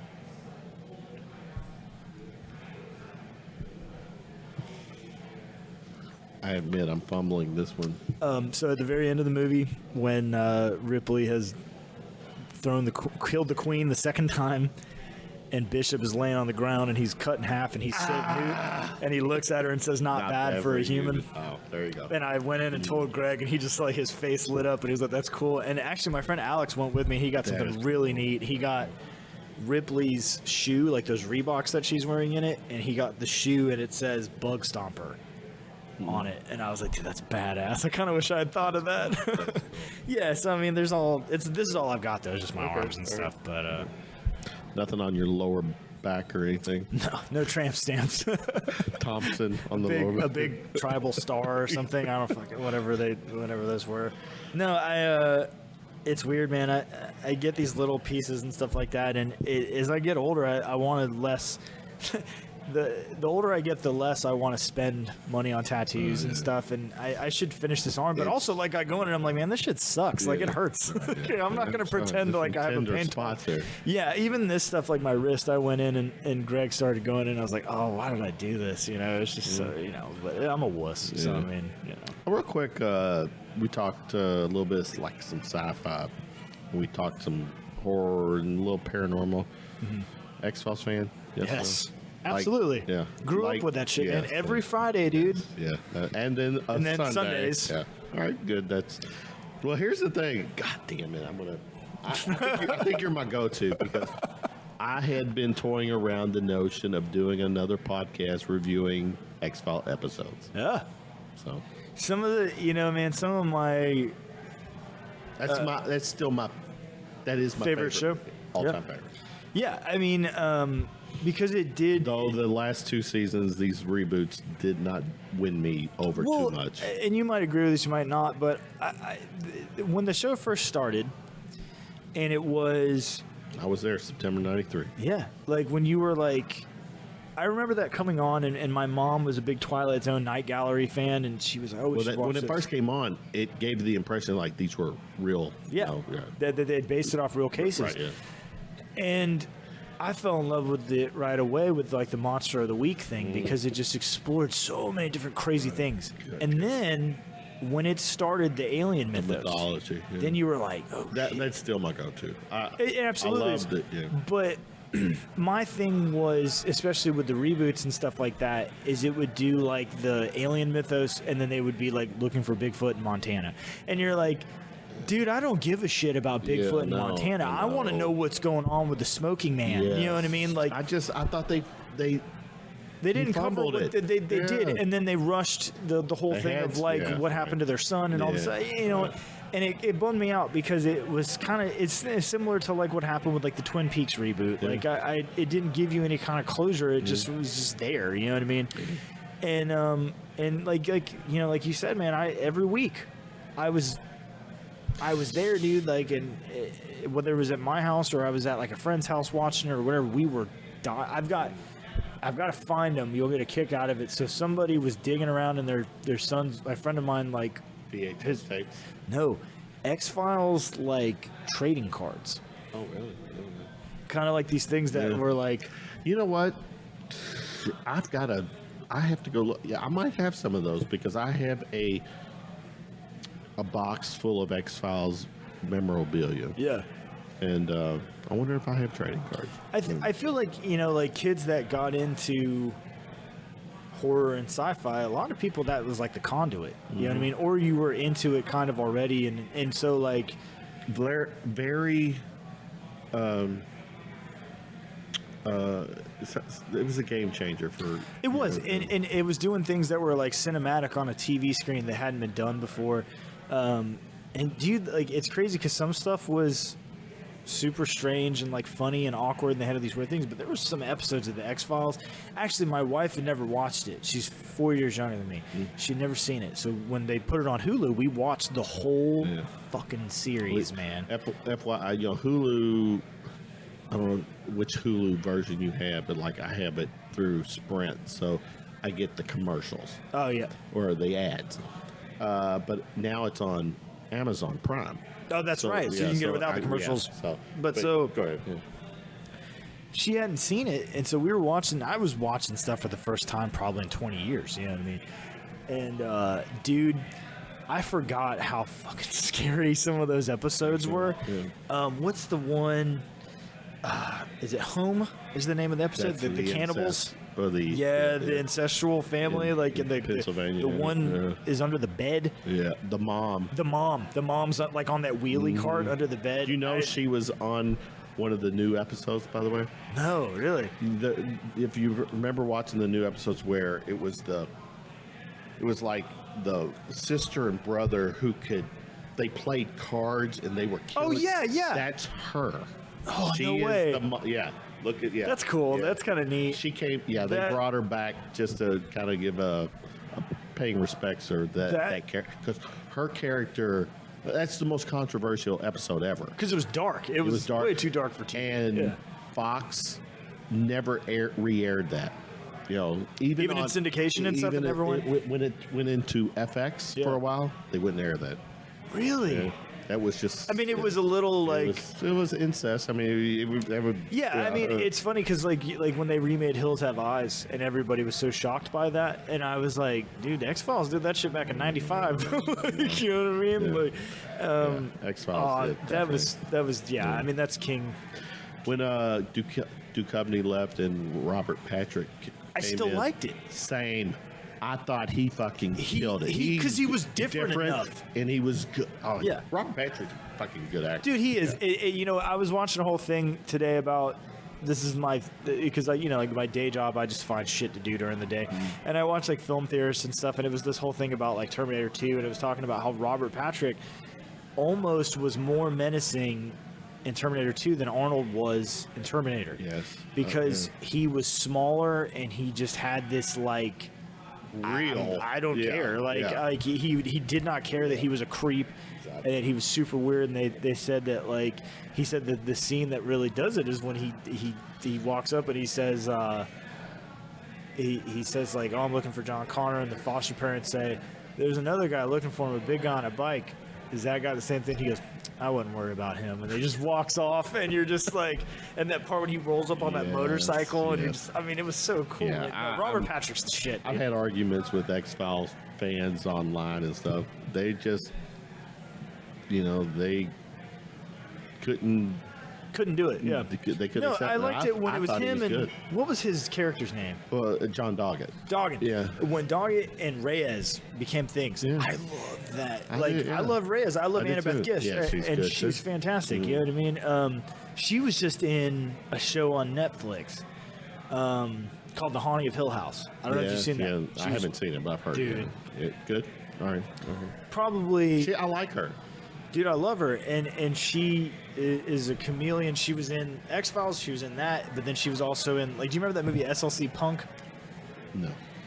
It's just kind of a goofy movie about she punk was slaves, in she's the that. last season, or definitely the last season. I think just the last season of Sons of Anarchy, which is one of my, that's one of my favorites too. And like, she, Chibs got to, have his way with her on a police car. Was that a police car? Yep. Yeah, on a police car. Yeah. She was, dude. She's like a comedian. That's probably, arguably, my second favorite TV show. Yeah, it was so Sons good. of Anarchy. Check it out. Well, now, say, I've got an FX thing. My X-Files, which is Fox / FX. Yeah. Sons of Anarchy. Yeah. The Shield. Do you know what The Shield is? Absolutely. It's a cop. Yeah. I have a buddy that just watched The Shield for the first time, and he texted me. God. He said in the ending. That still can hold its weight. It is. It can. He said, dude, the ending of that show. And I said, yeah. Yeah, there was. It's rough, and man. then the curveball here, because you got some nip tuck. Dude, I loved Nip Tuck. Christian Troy is first 3 seasons of Nip hero. Tuck. Well, yeah, it got once goofy after they moved. Yeah, right. Once they moved to California, it was a little maybe dumb. season 5 is like, but season 4 wasn't it season 4 with the what's the black chick? Sana. She was in Predator or Alien vs Predator. Yeah. Her, that was the last season that really.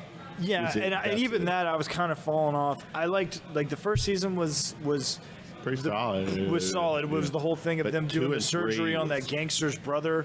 Yes. Who was like a child molester, and like they killed him on Right. purpose. I was like, And then they fed him to the crocodiles. Yeah. And then season 2. Was that with the cutter, the carver? See, I always get that confused. It's The either Carver is 2 or 3. 2 or 3, right? Yeah. But the Carver was crazy. It was That a was a person good- that was undoing that their was- surgeries and stuff. yeah. I mean, it was a cool little show. I was a huge fan of that. No, I agree with that. I was a big X-Files fan, a big Twin Peaks fan. Because Duchovny was in that Twin Peaks. Yeah. He's like kind of the first transgender character in his show. And then did you watch him on California Cation? Absolutely. Oh, so good. Yeah, I'm a Duchovny fan. same. I mean, he's just so good. He's awesome, and he's. And now he's singing. Yeah. Have you checked out any of his stuff? No, I saw like an article about it, but I didn't check. Yeah, I could see. It's kind of like this folk type of which I could see. That makes sense. But no, I mean, I he's agree had with some you. success on it. So, but anyway. Yeah, I agree with you on Sons of Anarchy. It's perfect. Ended the way it was supposed to. Never derailed, like kind of thing. Did you hear what happened with the ending of Sons of Anarchy? Kurt Sutter, who the writer, he had put out the show had put out was going to be putting out some type of a book to wrap up. Really? The book came out like a week or two before so at the end the books lists all the people who died, and then it lists Jax Teller died. So this is before the finale, which was still good. It was still good. Absolutely. Dude, man, we are over 2. We're at 2 hours. Holy shit! And then real quick, you heard about the roast I'm doing with Antonio. Antonio, yeah. You got to be there for that shit. Okay, yeah. He just put out it's on him. He gets the first take on who's the roaster. His panels, yeah. And because it is just like Comedy Central's roast. Nice. And I did one in September of 2017 with a local musician here, actually we did it here on a Sunday, which they're closed. They opened for us, and this fucking place was packed. It went over great. Couple of people butt hurt because it was a little brutal. It's a roast, but he's got some A plus. Amari King is one he just announced is going to be. So yeah, that's July 28th. Okay, where's it at again? The Levee. Oh yeah. So, real quick, let's wind it down. Social media, where can people connect with you? If you want to look at anything, Missing Reels is kind of all across the board. Twitter, Instagram, all that stuff. We are promoting Blackbird now that we're in production on it. It's that's on Instagram. It's kind of a weird handle I had to secure, but if you go to my Instagram, you'll find it. missingreels.com if you want to see any of my work or check out my old horror short, Iris. It's kind of the gist. People, I have to, this is not because he's sitting in front of me, but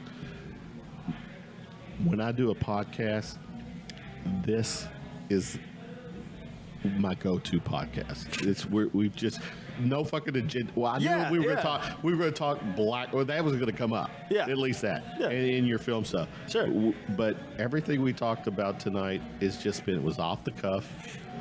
Not. I like that. Man. Like I got it because if I'm being honest, like I was nervous coming into it because.